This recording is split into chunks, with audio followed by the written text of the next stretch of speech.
The grav shuttle descended without a sound, slipping through the upper atmosphere of Helion Prime. Avery Cole pressed his forehead against the cool, polarized transparency, feeling like a microbe sliding onto a circuit board. Below him, the planet was not a sphere of greens and blues, but a breathtaking, terrifying piece of celestial engineering.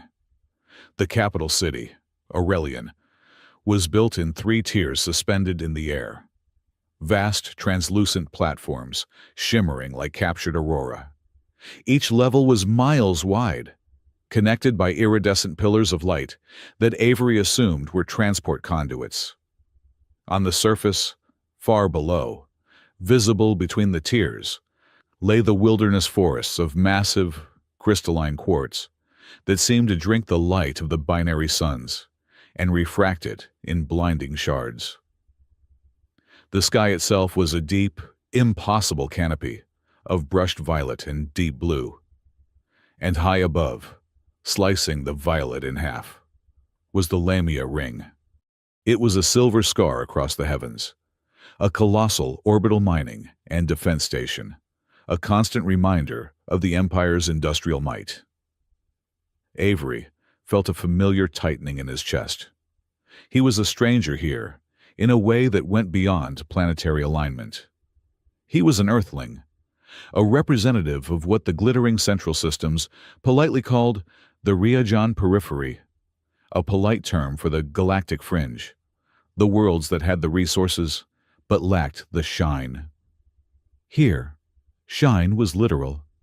The dominant social currency of the Empire was the Aura Index, a measurable, energetic, and genetic signature that determined everything: where you lived, what you studied, who you married. It was rumored to be the very essence of evolutionary superiority. Avery Cole, like all humans from Earth, had an Aura Index of 0. His invitation to the Aurelian Imperial Academy, the most prestigious university in the settled galaxies, had been a shock. It had arrived on a physical data slate, impossibly thin, bearing the Imperial seal. It cited his unique biological insights and offered an honorary scholarship. His local advisors on Earth had been ecstatic. It was a breakthrough, they said, proof that the Empire was finally recognizing the ingenuity of its periphery species. Avery, however, had seen the face of the Imperial attaché who delivered it. The man's smile never reached his eyes. Avery knew a joke when he saw one, even when it cost 1,000,000 credits in transport fees to execute. Someone powerful had invited him here as a prank. He was the court jester, the Earthling mascot, meant to stumble amusingly before the galactic elite. He touched the bioscanner built into his wrist cuff. His mission was simple: accept the joke, keep his head down, and survive. He had already filed his academic preference. While the sons and daughters of galactic houses vied for positions in energy manipulation, fleet command, or aura augmentation, Avery Cole had requested an internship in the bioarchives. He would spend his semester cataloging dead flora in a basement, avoid all contact, and return to Earth with an Imperial Academy credit. That was the plan. The shuttle docked inside the Academy's upper spire. The air was clean, tinged with ozone and something metallic and sweet, like energized honey. The other students glided past him. They were luminous, some literally. He saw the aviari, tall beings with wings of articulated steel folded against their backs. He saw luminids, whose skin glowed with a soft, internal light that shifted with their moods. And he saw the Imperial elites, physically indistinguishable from him, but for the palpable pressure they exerted on the air around them, the visible, shimmering corona of their high-end auras. Avery kept his eyes low, joining the queue for bioregistration. The hall was vast, the ceiling a living star map. Designation, a synthesized voice chimed from the registration console. Avery Cole, Earth, Rheajon Periphery. Honorary scholarship, he said, keeping his voice flat. The console paused. The silence, lasted for 3.5 seconds, long enough for the lumined student behind him to dim from curious blue to impatient orange. "Designation confirmed," the voice finally said. "Avery Cole, Academic Track Biological Sciences, Residency Dorm Cell, Supplemental Ring." Supplemental. The basement. Perfect. "You requested primary focus in archival studies," the voice continued, a hint of programmed confusion in its tone. "This is a non-standard track for scholarship recipients." "It is my focus," Avery said firmly. "Acknowledged. Your presence is required at the primary orientation assembly in Great Hall Epsilon in 2 hours. Your aura index is registered at 0. Please proceed to supplemental diagnostics." "I decline diagnostics," Avery said. "The reading is correct." He could feel the stares. A 0 was not just low, it was an absence. A void. It meant he was, in their eyes, fundamentally inert. A rock attending a university of gods. He retrieved his data slate and moved away from the console, ignoring the whispers that erupted behind him. His internal monologue was a bitter litany of past rejections. The Cygnus Institute. "While your theories on xenomorphic adaptation are novel, your lack of an energy signature makes practical application impossible. The Velen Spire, we cannot in good conscience admit a candidate who would be actively endangered by 90% of our curriculum. They were all variations on the same theme. You are not like us. You are breakable. You are less." He found a secluded alcove overlooking one of the internal arboretums. He just needed a moment to reset, to rebuild the walls the landing had rattled. "A fascinating specimen, is it not?" Avery started. He had not heard anyone approach.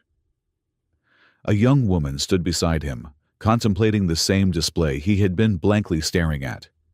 She was tall, with an unnerving stillness, and dressed in the simple silver-gray tunic of an upper-year student. Yet the air around her felt heavy. She carried herself with an economy of motion that spoke of absolute confidence. "I suppose," Avery said, retreating a step. The display held a sun moth from the cerulean cluster, its wings preserved in a stasis field, shimmering with light harvested from a long dead star. "The preservation tech is flawless," she said, her voice a low contralto. "To capture its final moment of luminescence and hold it for eternity. It is a perfect convergence of biology and engineering." Avery looked from the moth to her. He should have just nodded and walked away. That was the plan, but her detached admiration struck a nerve. "It is dead," Avery said. The woman turned her head slowly, her eyes the color of the Helian sky, fixing on him. "Clearly," she said. "It is not a convergence, it is taxidermy," Avery continued, the words coming out sharper than he intended. "It is beautiful precisely because it is dead and trapped in a box. We did not preserve its life. We just made its corpse glitter." The woman's expression did not change, but he felt the quality of her attention shift, sharpen, as if a lens had focused. "You value the source code over the application, Mr. Cole," he supplied, instantly regretting it. "Avery Cole." "Seraphine Vale," she offered. She held the title, Special Student Advisor, though he had not asked. "You believe the moth's purpose, its life, was more valuable than its enduring beauty as an artifact." "I believe its purpose was its own," Avery said. "We just decided it looked better as a trophy. It is the core principle of imperial biology. Find something unique, kill it, and mount it." A spark lit in her eyes. It was not anger. It was the sudden sharp intake of a debater finding their footing.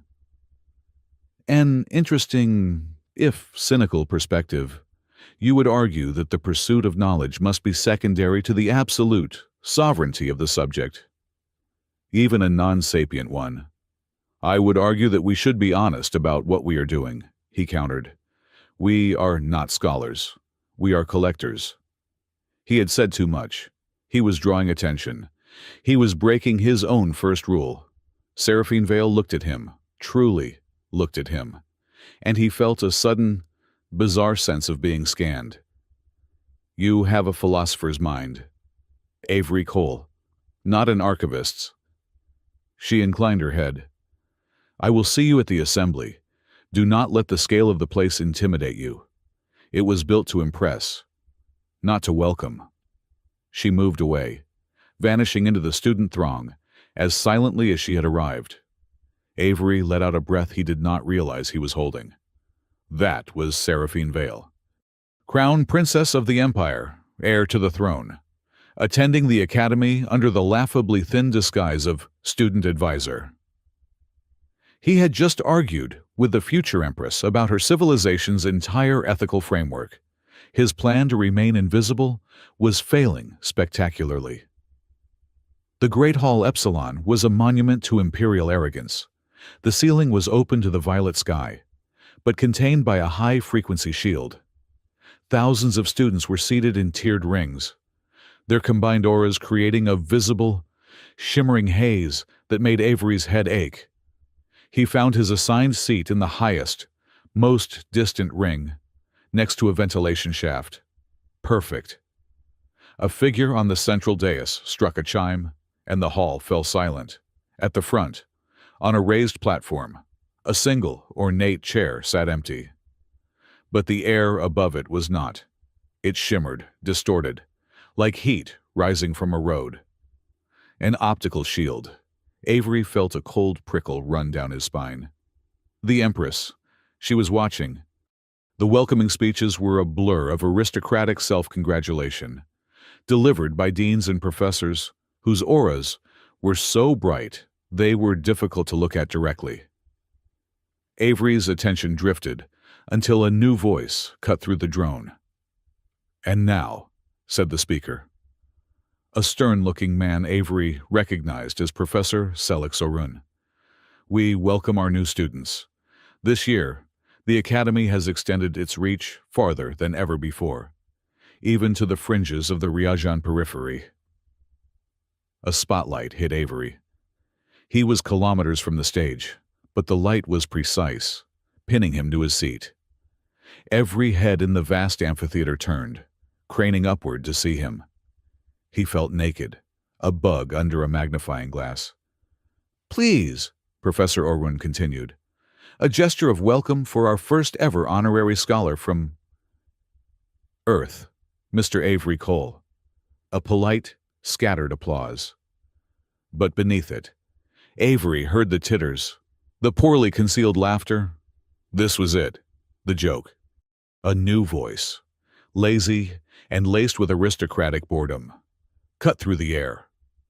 A young man stood up from the lowest, most prestigious ring.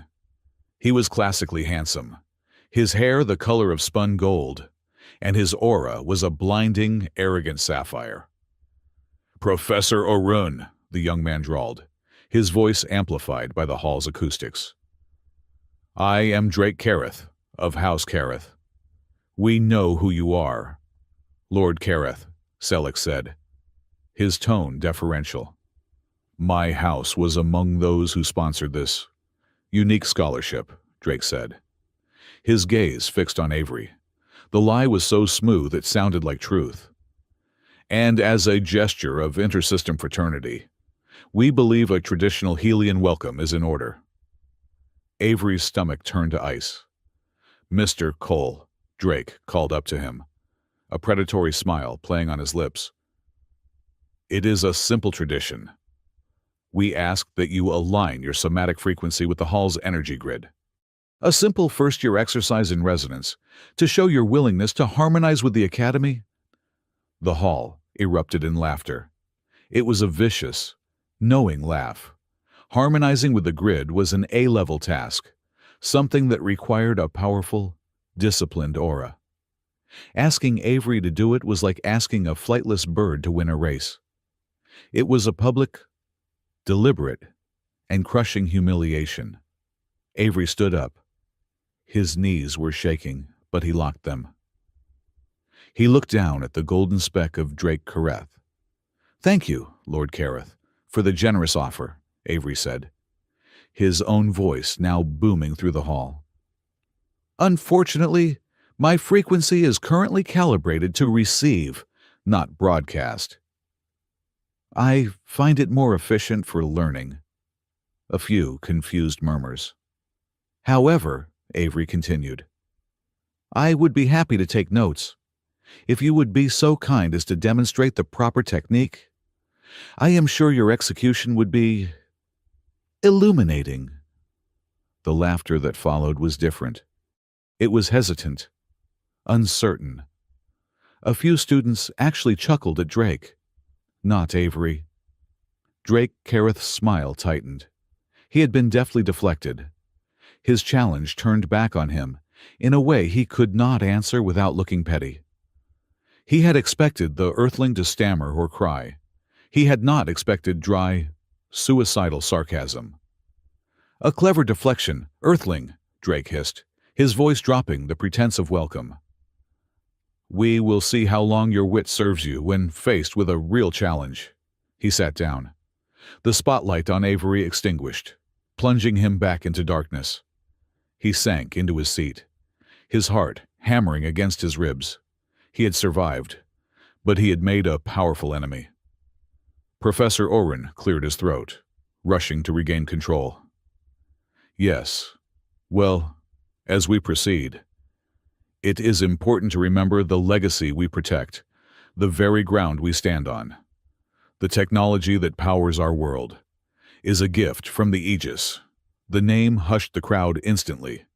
The Aegis, the ancient, mythical artificial intelligence, the precursor technology that had seeded the Empire's power centuries ago, before it went silent. "There are rumors," Celix continued, lowering his voice conspiratorially. "Whispers from the crown that this is the generation, that the Empress herself seeks what has been lost, that she is looking for a guardian." A new tension filled the air. A guardian. The one prophesied to be able to commune with the Aegis, to unlock its full potential. It was a title of near mythical power, second only to the Empress. Avery filed the information away. It had nothing to do with him. He was here to catalog plants.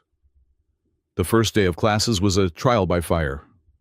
Avery navigated the moving staircases, the holographic lecture halls, and the constant, draining scrutiny of his peers.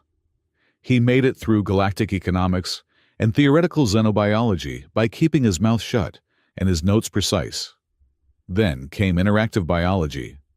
Professor Celix Oren was the instructor. His face soured the moment Avery entered the lab. "Mr. Cole," Celix snapped, "you are late." "I am not, sir," Avery said, checking his slate. "Class begins at 1400. It is 1359. Do not dispute me, Earthling. Your presence is disruptive enough. Take your station. Do not touch anything." The lab was different from the others. It was older, built from black, non-reflective stone. In the center of the room sat the artifact. It was not the entire Aegis. Avery knew, but a primary interface terminal. It was a large, smooth console of dark, metallic alloy that seemed to absorb the light in the room. "Today, students, we will be conducting our primary biosignature cataloging," Celix announced, pacing before the artifact. "This is not merely registration. This is an offering. The Aegis interface will read your aura and determine your baseline compatibility with advanced Imperial systems. It is the most important test you will ever take." One by one, the other students stepped up. They placed their hands on the console. There would be a soft chime, a brief flash of light corresponding to their aura color, and their name would appear on the main screen with a compatibility percentage. Most scored between 60 and 80%. Drake Kareth went last. He placed his hand on the console with a flourish. The machine chimed loudly, and a brilliant sapphire light pulsed through the room. Drake Kareth, the terminal's voice intoned. Compatibility, 94%. A gasp went through the class. Celix looked as proud as if he had scored the point himself. Excellent! Lord Kareth, a truly superior reading. Drake shot Avery a look of pure triumph. And now, Mr. Cole, Celix said, with a sigh, as if dealing with a bad smell. Let us get this over with. Place your hand on the console, and please try not to break it. Avery walked forward. The room was silent. He could feel Drake's smirk burning into his back. He looked at the console. It was inert, dark, and cold. He took a breath. He was just a rock, a zero. It would do nothing. He placed his hand on the metallic surface. There was no chime.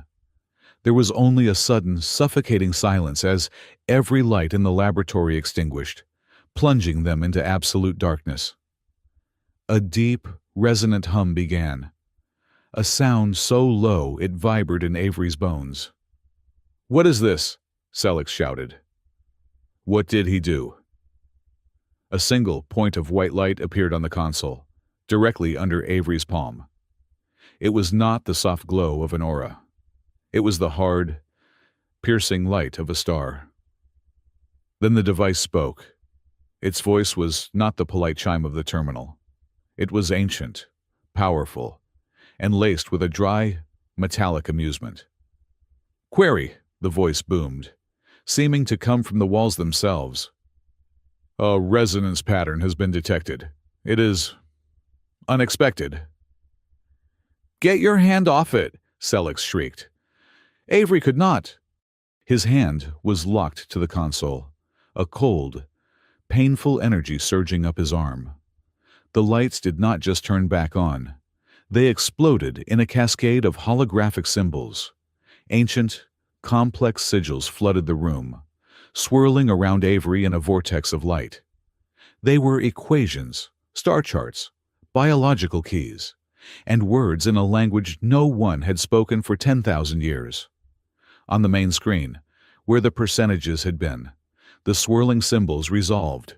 They burned themselves into the display, coalescing into a single, terrifying pattern. It was an archaic sigil, a key, and a shield intertwined. "He has corrupted it," Drake yelled, shielding his eyes. "It is a virus, an earthling plague." "Aegis Prime activation," the ancient voice announced, ignoring the shouts. "The interface lock has been bypassed. Searching for designation. Found. Welcome, candidate." Avery looked at the screen, his blood running cold. Beneath the swirling sigil, one word had appeared, burning in white fire. "Guardian." Professor Celix Oren stared, his face pale with terror. "This is illegal. This is high treason. You have contaminated a Class 1 Imperial relic." Avery ripped his hand away from the console, the energy discharge throwing him backward onto the stone floor. The lights snapped back to normal. The holograms vanished. The room was just a lab again. The console was dark and silent. "Sentinels!" Celix screamed into his wristcom. "Security breach in Aegis Lab. We have an infiltrator." Avery scrambled to his feet, his arm numb and tingling. "Professor, I did not do anything. I just touched it." "Silence," Celix spat, his fear turning to rage. "You, a zero triggering the Aegis Prime." "It is impossible. It is blatant, illegal interference. You are expelled, Earthling. And you will be lucky if House Kareth does not have you tried for technological desecration." The doors to the lab hissed open, and two massive armored sentinels slammed inside. their energy rifles leveled at Avery. "Detain him," Sellex commanded. "This is what happens when you let primitives touch sacred things," Drake sneered, his face a mask of disgust and, beneath it, a flicker of something Avery could not place. Fear. Avery's mind was racing. This was it. The joke had turned deadly. He was not just going home. He was going to a prison colony. "Halt!" The voice was not in the room. It was everywhere. It was female, impossibly calm, and carried the absolute, crushing weight of authority. The sentinels froze, their rifles lowering a fraction of an inch. Professor Sellex Oren dropped to one knee. "Your Majesty," he whispered, his face ashen. In the center of the room, the air shimmered. The optical shield of the Empress materialized, a column of golden, distorting light. They could not see her, but they could feel her attention, a weight heavier than gravity. "Professor Orun," the voice of the Empress said, "you will not expel this student." Sellex was trembling.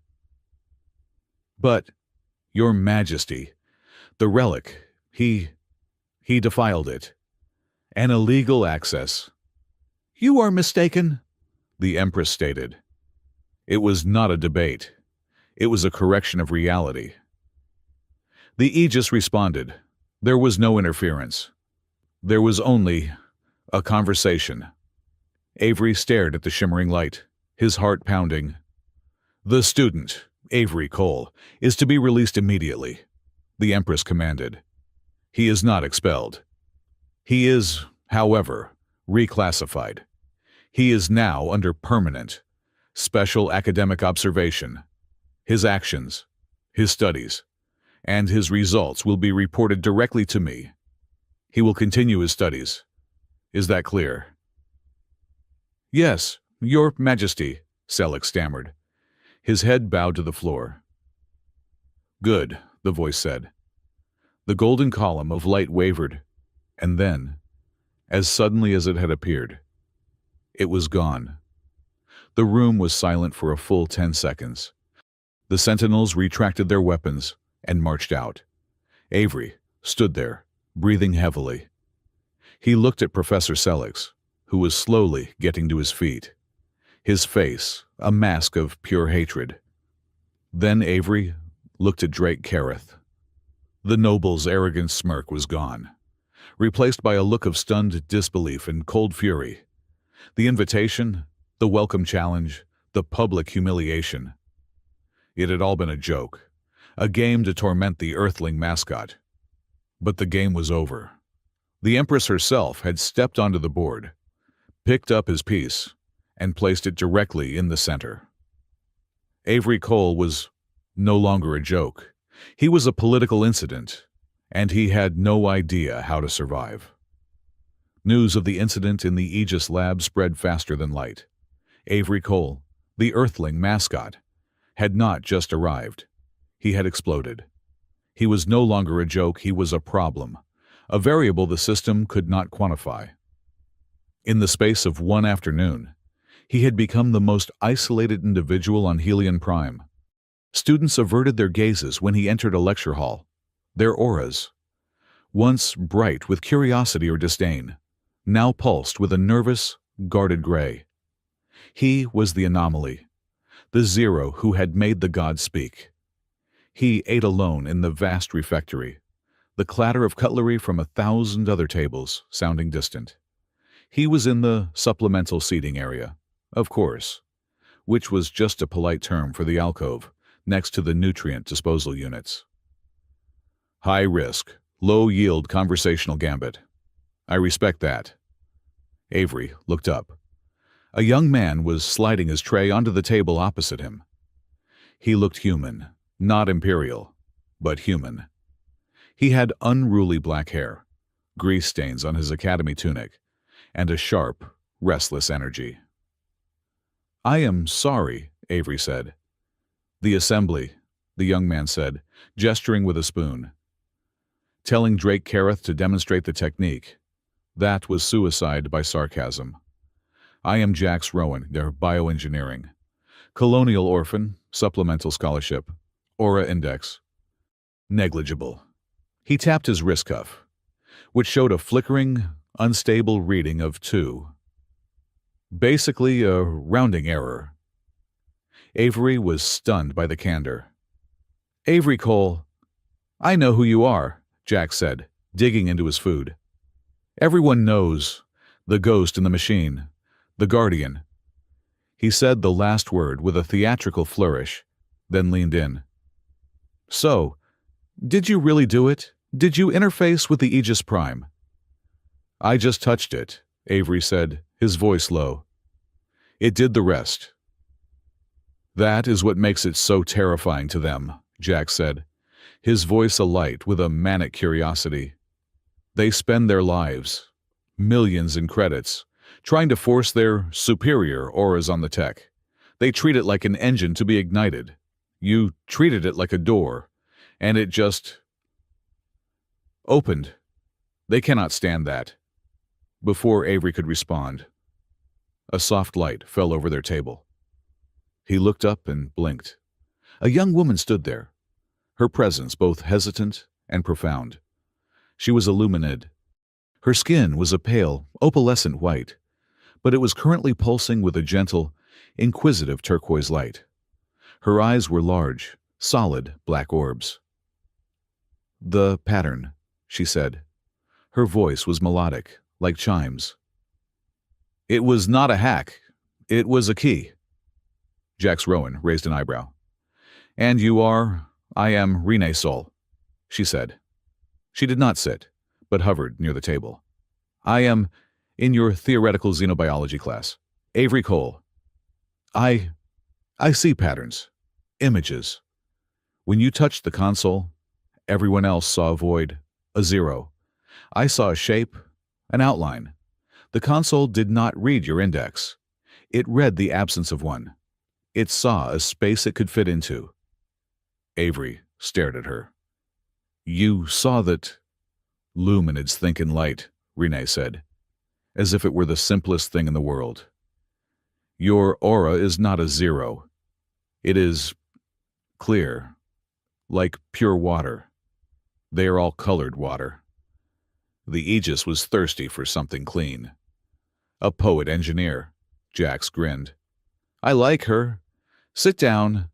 Renee Sol. The leper colony is accepting applications. Renee dimmed to a shy pink, but took the seat. A fourth and final presence joined them. This one was impossible to ignore.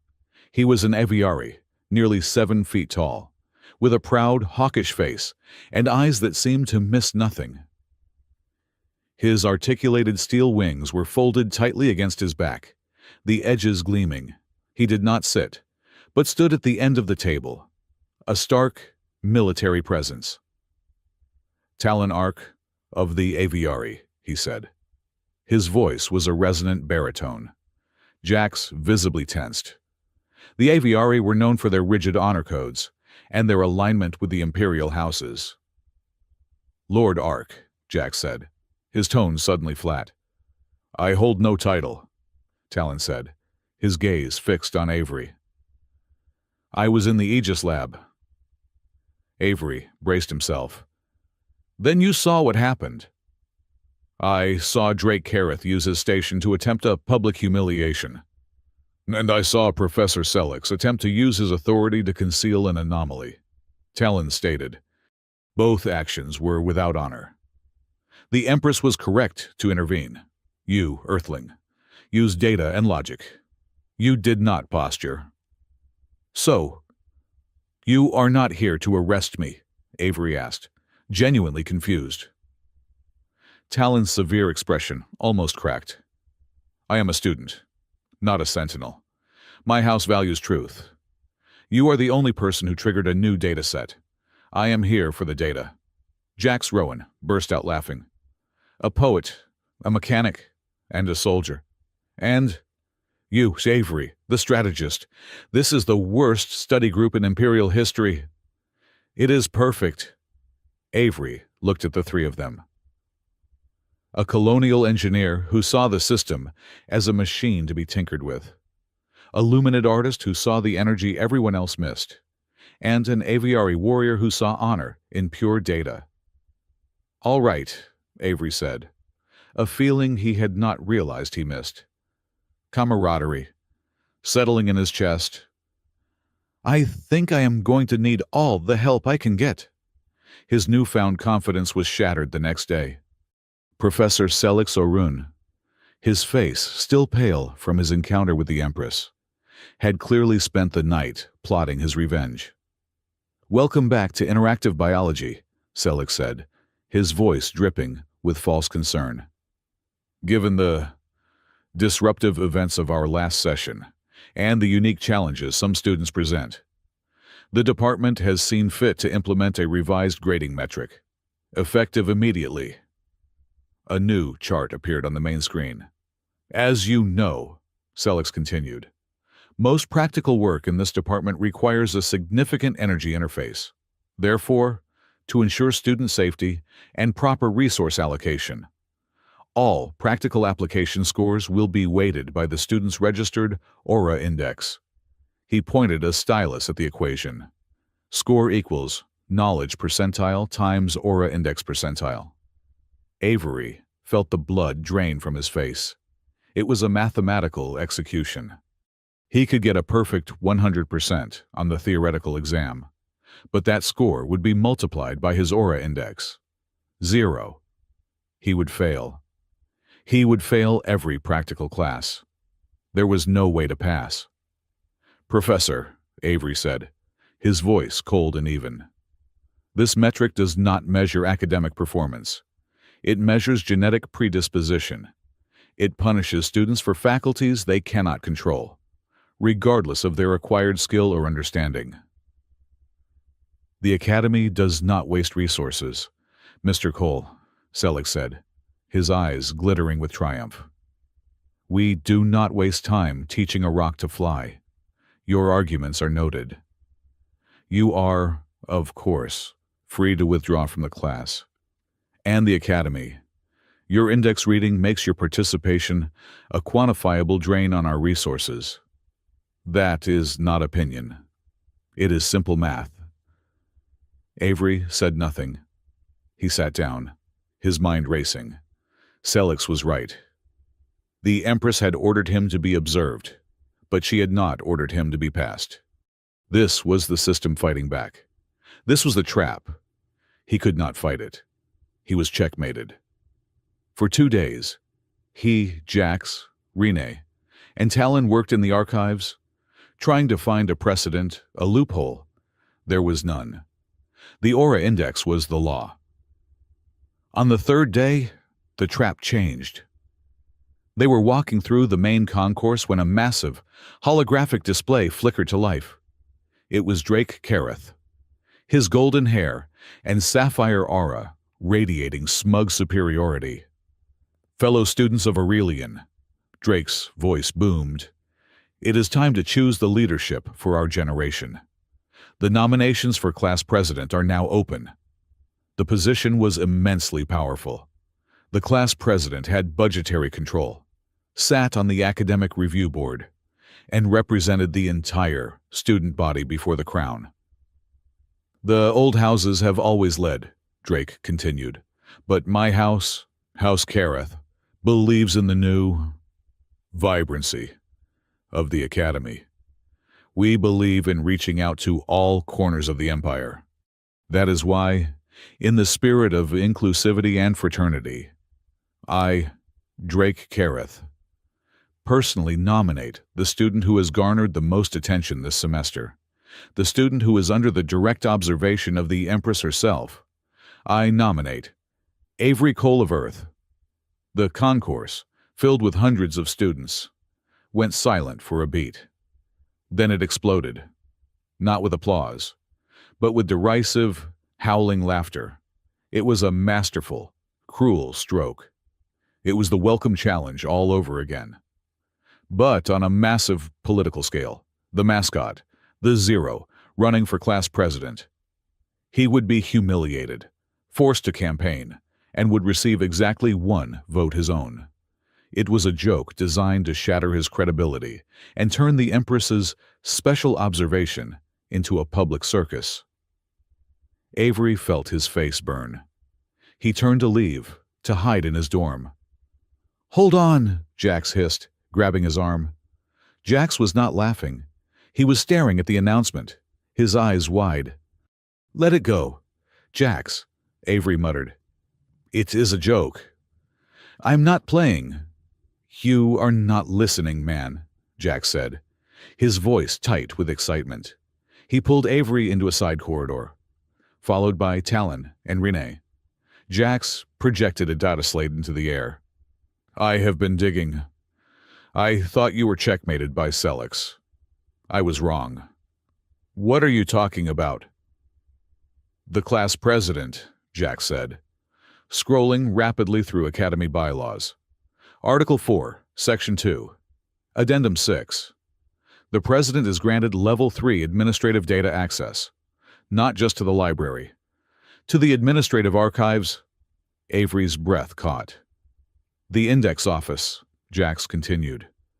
The enrollment records. The financial dispensations. And the historical data on academic metrics. Celix's new grading metric is just a proposal. It has not been ratified by a full board. If you had access, you could challenge its legality. You could pull the data on every student Celix has ever failed and prove he is using the index as a weapon. Avery looked at the laughing crowds and then back at Jax. The joke, the public humiliation, it was a door. "They are inviting me as a joke," Avery said, the pieces clicking into place. "They think I will be humiliated and get 0 votes. But they have given me a platform and a motive." "It is a trap, Avery," Talon said, his steel wings rustling. "You will be the center of all scrutiny. House Kareth will not fight fairly." "He does not have to fight," Renee said softly, her light a determined, steady blue. "He just has to show them." Avery looked at the holographic image of Drake, still smiling out at the concourse. Drake thought he was delivering the final, killing blow. But he had just handed Avery the one weapon he needed. Avery Cole stepped out of the alcove, back into the public concourse. He walked to the center of the hall, directly under the holographic projector, and looked up. The laughter died down as students realized he was there. "I accept the nomination," Avery called out, his voice clear and amplified by the hall's acoustics. A stunned silence fell. Drake Kareth's smiling image flickered, as if the projector was confused. The joke had just punched back. That night, Avery was in the Arboretum, trying to process the sheer insanity of his decision. He was now a candidate, a politician. It was the last thing on Earth, or Helion Prime, he had ever wanted to be. "You are chasing archives." Avery turned. Seraphine Vale was standing in the moonlight, her silver-gray tunic making her look like a statue. "Princess," Avery said, inclining his head. "Or, Advisor Vale." "You made a bold move today," she said, ignoring his greeting. She stepped closer, her gaze analytical. "You saw Drake's trap and turned it into a weapon. You seek the archives to fight Celix Orin's metric. It is a logical, practical, and human response." "It is my only response," Avery said. "It is, however, the wrong one," she said coolly. Avery frowned. "I do not understand." "You are looking at the bylaws, Avery Cole." "A logical move," she repeated, a ghost of their first conversation in her voice. "But you are looking at the wrong bylaws." She projected a small, holographic slate. It was not the main student bylaws, but a deep, archaic addendum to the Academy Charter, written in the old imperial script. The class president does not just manage budgets, she said, her voice dropping. He, or she, is the only student empowered to propose a Class 1 protection protocol in the event of an existential threat. Avery read the text. Existential threat like a military attack. Seraphine's gaze was piercing. Or a biological one. Or an energetic one. It is a dead clause, unused for 500 years. But it has never been repealed. It is a mechanism of power that bypasses the faculty, bypasses the houses, and reports directly to the crown. It is a mechanism only a true guardian would know how to activate. Avery's blood ran cold. He looked from the slate to her face. You think this is connected to what happened in the lab? I think nothing, Seraphine said, retracting the slate. I am an advisor. I am observing. But the Aegis only talks to guardians. Mr. Cole, and guardians are meant to protect? It is a strange coincidence, is it not? She held his gaze for a moment longer, a silent, complex challenge passing between them. Then she turned and was gone, melting back into the shadows. Avery was left alone with a revelation that was equal parts terrifying and empowering. This was not just about his grades. This was not just about Drake's political games. Seraphine, and by extension the Empress, was testing him. They were watching to see if the mascot would figure out he was actually a guardian. The study group became a command team. If Seraphine is right, Avery said, pacing his small dorm room in dorm cell. This is bigger than Celix. This is about the Aegis. Rene, what you said, about the hungry light. Where did you see it? Underneath, Rene said, her hands cupped as if holding an image. Her skin pulsed a nervous, investigative yellow. In the foundations, near the Aegis lab, but deeper. It is a flicker, a sound in the light. The old foundations, Jack said, pulling up schematics. That is all restricted. It is Class 5, restricted territory. But my bioengineering access gets me into the waste reclamation tunnels, which run right alongside them. 2 hours later, they were in the guts of Helion Prime. The air was thick and metallic. Jax held up a scanner he had modified, its antenna twitching. Standard Imperial scanners are programmed to ignore this, Jax whispered, his voice echoing in the tunnel. They are filtered to see aura-based energy. This is something else. There, Rene said, pointing. They stopped at a massive ancient wall of the same black alloy as the Aegis console. And, at its base, they saw it. It was a hairline fracture, no wider than a piece of thread. But it was not a crack in the metal. It was a crack in the air. It shimmered with a non-light, a ribbon of pure darkness that seemed to drink the beams from their lights. Jax's scanner whined, the needle pinning into the red. That is impossible, Jax breathed. That is a micro-fissure in spatiotemporal. It is a rift, a leak. It is what the Aegis was built to contain, Talon said. His hand resting on a small sidearm Avery had not seen him carry before. A tatter of the void. It is what I felt in the lab, Avery said, a dreadful certainty settling on him. The Aegis did not just read me. It reached for me. It is fighting this. They brought their findings directly to Professor Celix Orun, cornering him in his private office. Talon presented the data. Professor, we have detected a Class 1 energy fissure in the Aegis foundations. It is emitting void particle signatures. Celix looked at the scanner readings, his lip curling in contempt.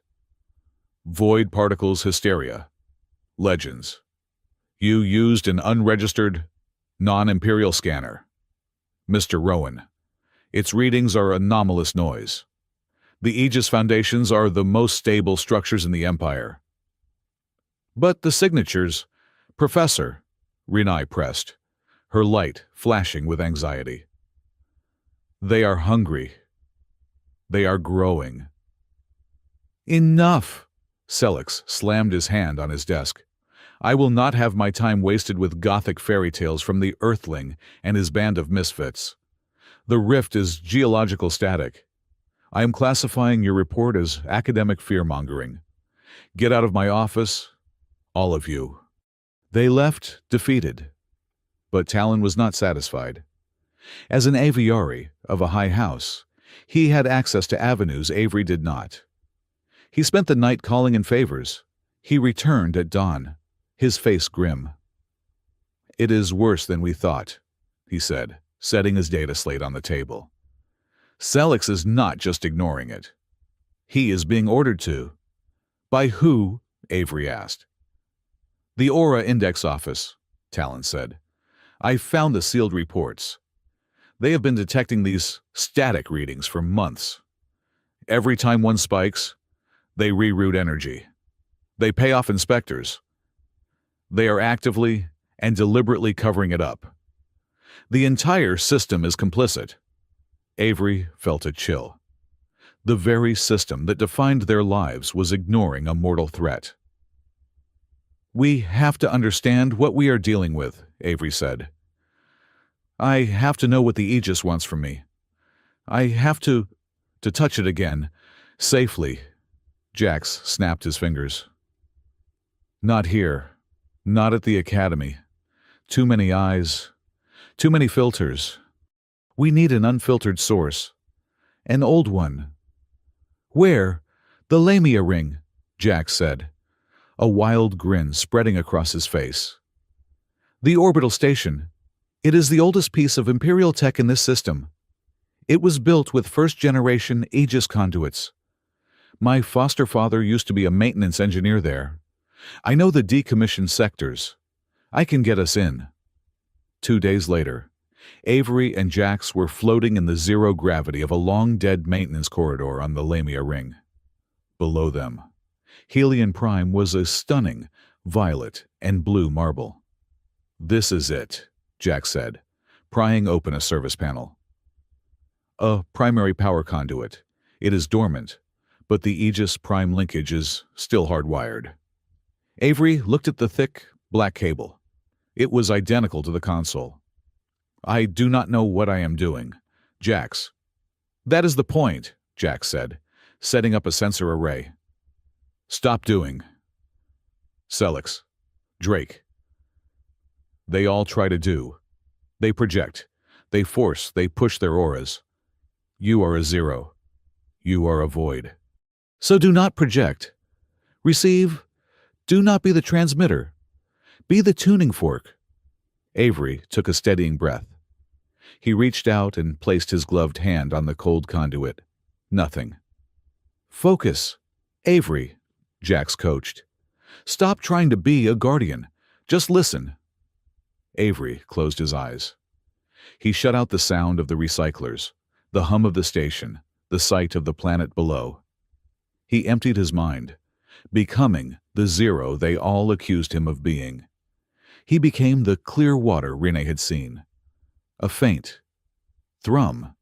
It was not a sound. It was a vibration, a resonance, deep inside his bones. It was the same feeling from the lab. He pushed gently, not with energy, but with intent. The conduit, dead for 100 years, lit up. A soft, white light pulsed from under his hand. Holy stars, Jax whispered. It is working. Avery felt it. The consciousness. The Aegis Prime. It was not shouting this time.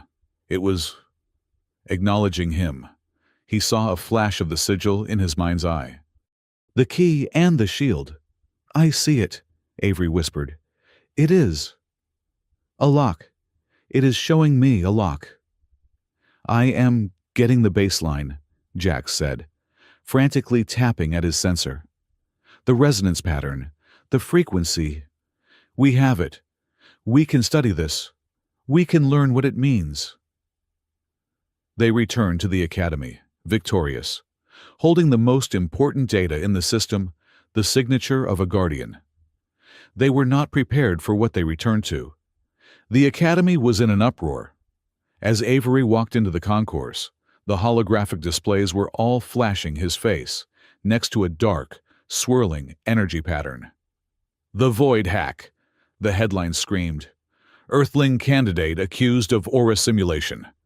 Drake Kareth was on every channel, his face a mask of solemn, betrayed duty. "We have obtained conclusive proof," Drake was saying, "that the Earthling, Avery Cole, did not commune with the Aegis. He hacked it.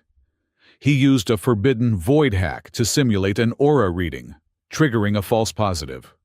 The signature he recorded. It is not the Aegis. It is a perversion of it." Avery's blood turned to ice. On the screen, Drake displayed the proof. It was the baseline reading, the resonance pattern, the data Jax had just recorded on the Lamia ring. Someone had leaked it. "This is not a student," Drake declared. "This is a heretic, a cheater who defiled our most sacred relic and built his entire political platform on a lie." The backlash was instantaneous and total. The few students who had admired Avery's courage now looked at him with disgust. He was not just a zero. He was a liar. A cheat. He found his team in their dorm.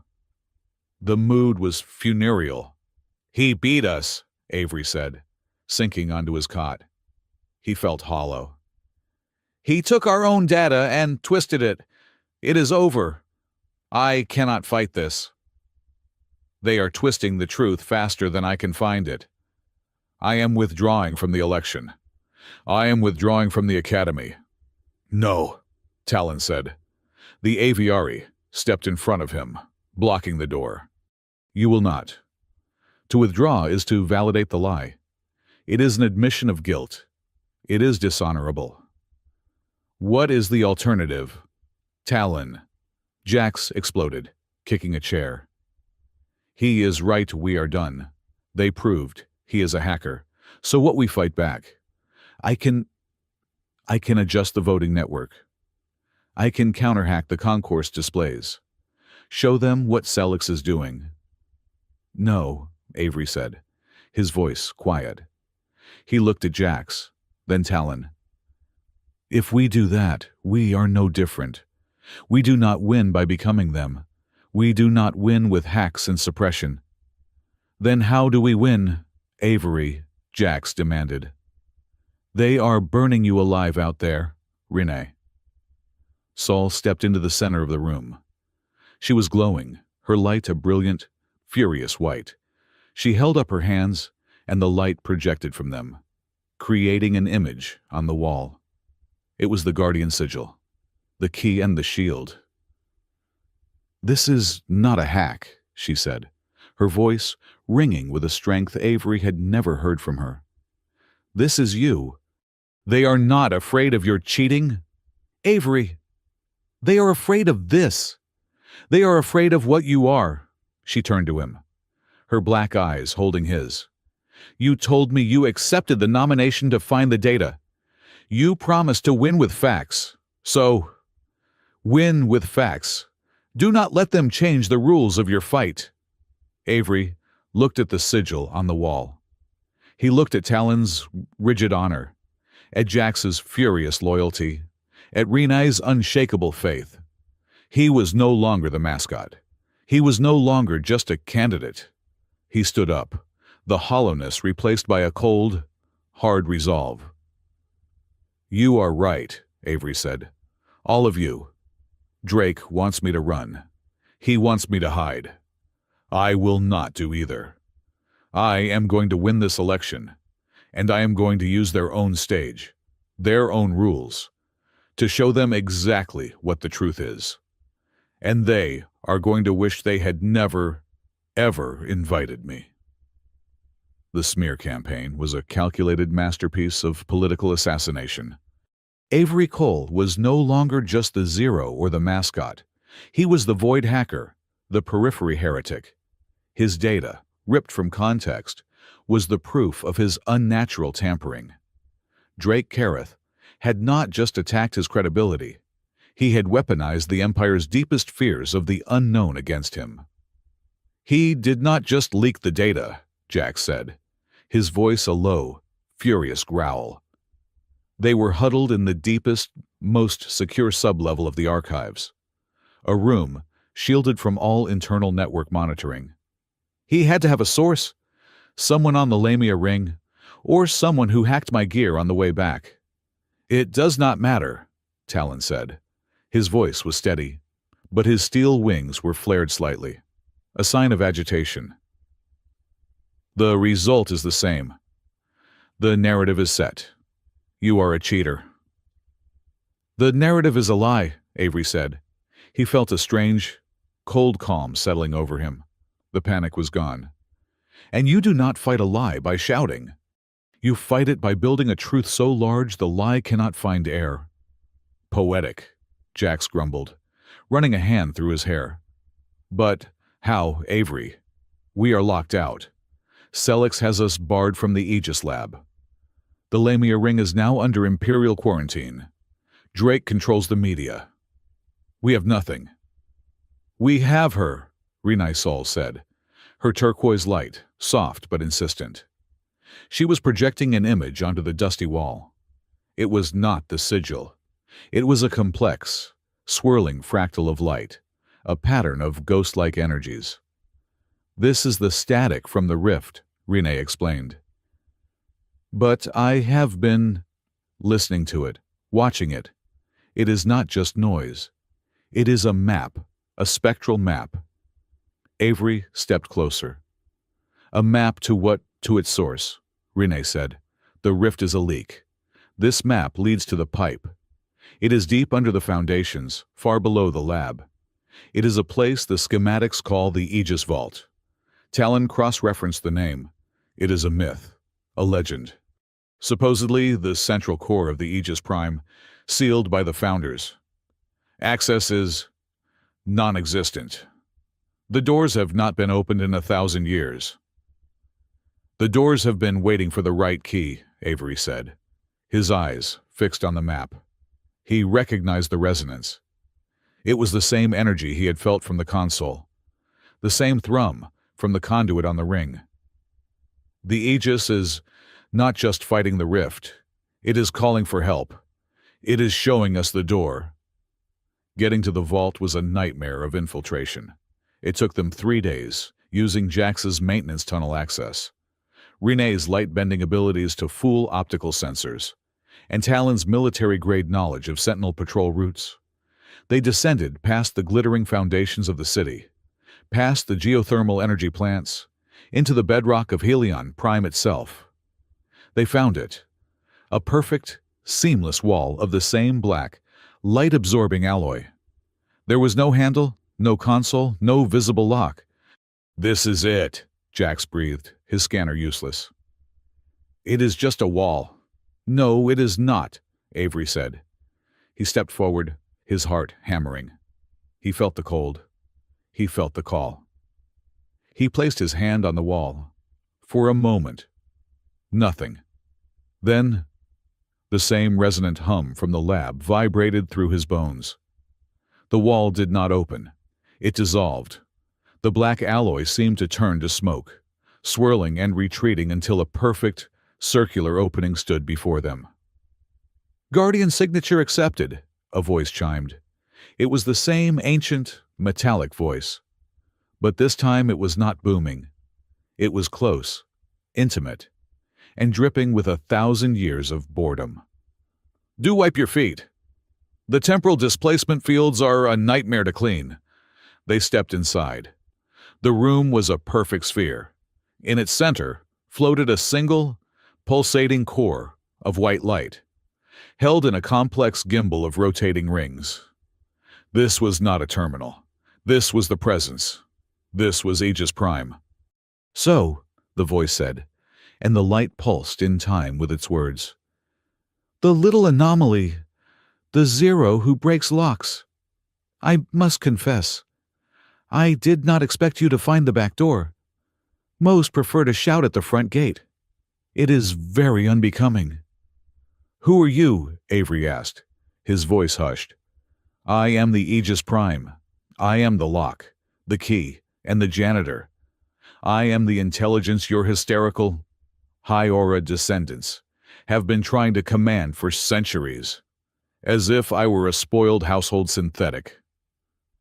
The light pulsed with what Avery could only describe as an eye roll. They are also loud.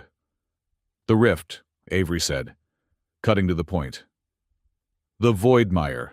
It is real, is not it?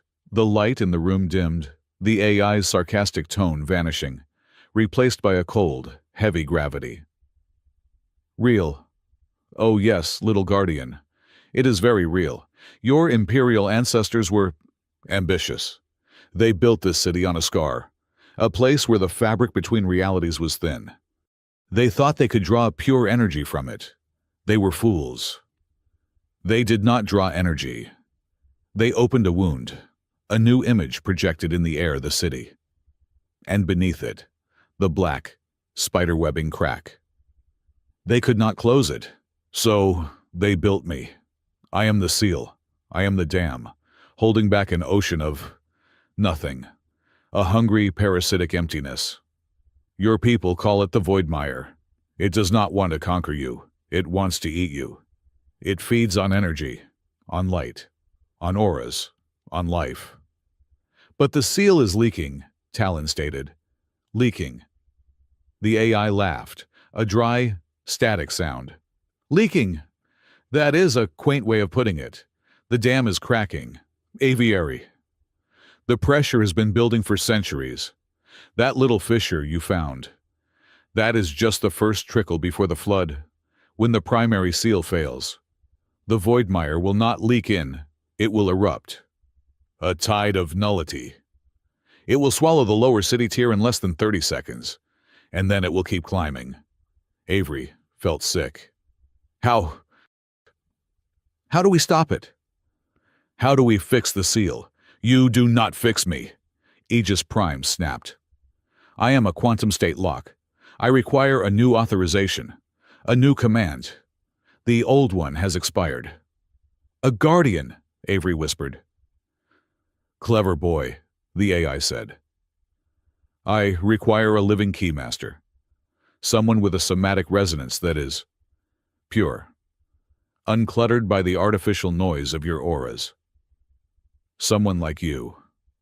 Someone who can take the master key, walk into the primary lock chamber, and turn it. A simple, biological reboot.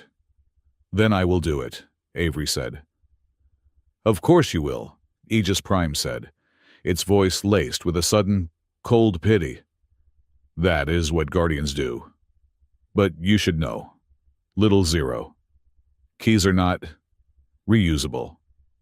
When you turn the lock, you become the lock. You will be the new seal. You will anchor the rift, binding it to your own life force. You might stop the tide winds, but you will be permanently attached. Here, with me, forever. The implication was horrifying. This was not a one-time act of heroism. It was a life sentence. There must be another way, Jack said, his face pale. There is always another way, Aegis Prime said, its light turning a cold, analytical blue. You could leave, do nothing. The seal will fail in,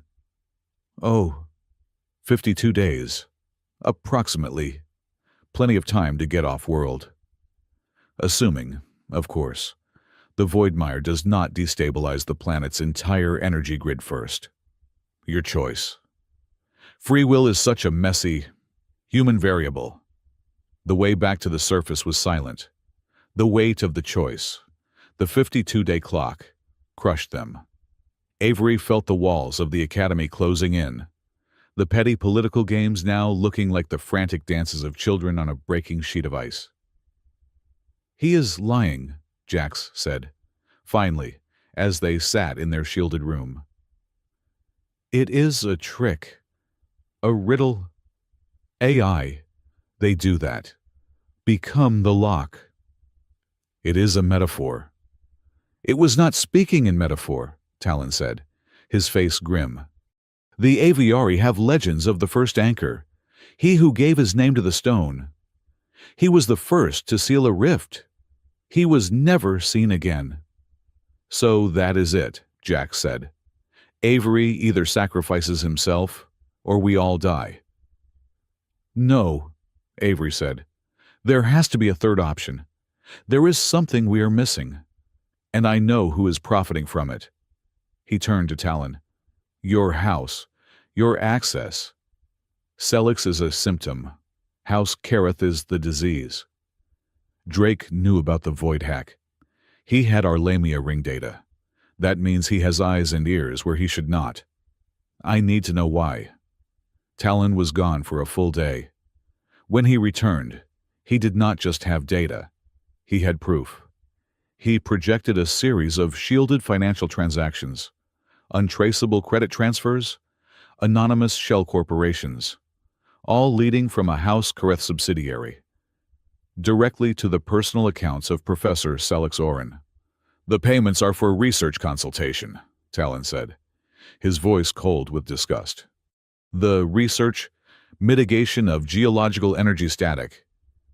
He is not just ignoring the rift. He is being paid, handsomely, to deny its existence, to classify all reports as anomalous noise.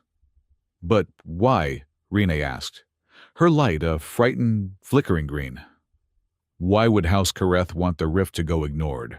Because, Jack said, his fingers flying across his own console, cross-referencing the transactions with cargo manifests from the Lamia ring. They are not just ignoring it. They are harvesting it. He brought up a new file, a chemical breakdown. This is a new enhancement drug sweeping the black market on the upper tiers. They call it Glimmer.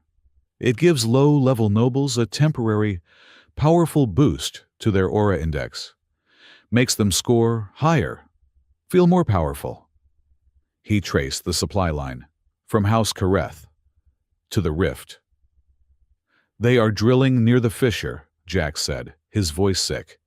They are siphoning the raw void essence, cutting it with stabilizers, and selling it as a high-end status drug. They are selling the poison that is killing this planet. And Celix is their academic cover, Avery concluded. He buries the reports so they can keep their operation running.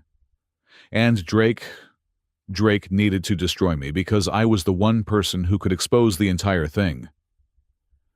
He accused you of a void hack, Talon said. To preemptively discredit you if you ever found out.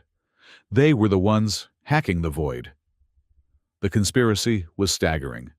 A powerful house, poisoning its own people for profit, actively suppressing the one thing that could save the city, all while a professor, a scholar, provided the cover. We have to test the lock, Avery said, his resolve hardening. Aegis Prime said, become the lock. But it is an AI. It thinks in absolutes. Jax, the data from the ring, the Guardian signature. Can we replicate it? Can we build a physical key, a device, that mimics my signature if we can fake being the keymaster? Maybe we can trigger the seal without me, without a living sacrifice. A quantum spoofer, Jax breathed, his eyes lighting up. It is theoretically possible. My God, Avery, the processing power needed. But yes, we could build a resonance device. But we would have to test it. We cannot just walk into the vault. The lab, Avery said. The terminal. It is the same system. If we can get in, we can test the key on the terminal. If it accepts the signature, we know we have a chance. Breaking into the Aegis lab, now under full lockdown, was almost impossible. But Rene found a weakness, an old optical sensor, in a ventilation shaft that her light bending could fool. They went in late at night. The lab was cold and silent, the black console looming in the center. "Okay," Jax whispered, setting up a portable power cell and his newly constructed key, a chaotic mess of wires, crystal resonators, and a small power core. "I am interfacing." Now. Talon stood guard at the door. His steel wings spread, blocking the view from the corridor. "It is not working," Jax hissed. "The power draw. It is not stable. The terminal is not responding." "The system is dormant," Avery said. "It needs a handshake. It needs me." He stepped forward. "Let me initiate the connection. Then, when the console is awake, you plug in the key. It should accept the spoofed signature instead of mine." "It is dangerous," Talon warned. "If the power surges—" "It is the only way," Avery said. He placed his hand on the console. The familiar hum started. The white light pulsed under his palm. "Now, Jax." Jax slammed the interface into his device. The effect was instantaneous and violent. The console, expecting Avery's zero resonance, was suddenly hit with a massive, amplified, unstable version of it. A bolt of raw energy erupted from the console, not at Jax, but at the nearest biological signature. "Talon." The energy struck the aviary in the chest, throwing him back against the wall with a sickening crash of metal and bone. His steel wings crumpled. "Talon!" Avery screamed, ripping his hand from the console, which immediately went dead. Talon was on the floor, unmoving, a deep scorch mark on his chest plate. He was not breathing. "He is in cardiac arrest," Jax yelled, dropping the key and rushing to Talon's side. "His armor!" It channeled the entire charge. Jax tore at the chest plate, beginning frantic bioelectric compressions. "Renee, the emergency medkit under the main desk." Renee, her light a frantic panicked strobe, retrieved the kit. Jax slammed a stim injector into Talon's chest. "Come on, Talon! Come on, you stubborn feather duster!" Talon's body arched, a terrible guttural gasp escaping him. His eyes snapped open. He looked at Avery, his face a mask of agony. "The trap, Avery. It is key to life." And he passed out. "His pulse is there," Jax said, his hands shaking. "It is weak, but it is there. We have to get him to a medbay. Now." They carried him out, using the same tunnels. A desperate, silent scramble. They left him at a service entrance to the Academy's main medical center, triggering a silent alarm that would bring help, before vanishing back into the shadows. Avery sat in his dorm, the smell of ozone and burnt metal still in his nostrils. Talon. Talon had taken a blast meant for him, his friend, his honorable, rigid, loyal friend, was in critical condition because of his plan, because he had been reckless, desperate. Aegis Prime's words echoed in his head. Keys are not reusable. Talon had been hit by a trap, an ancient security protocol.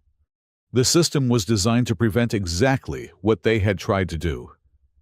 It was designed to prevent a spoof. It demanded a living keymaster. Avery looked at his hands. This was not a game. This was not about politics or grades. Talon was in the medbay because of him.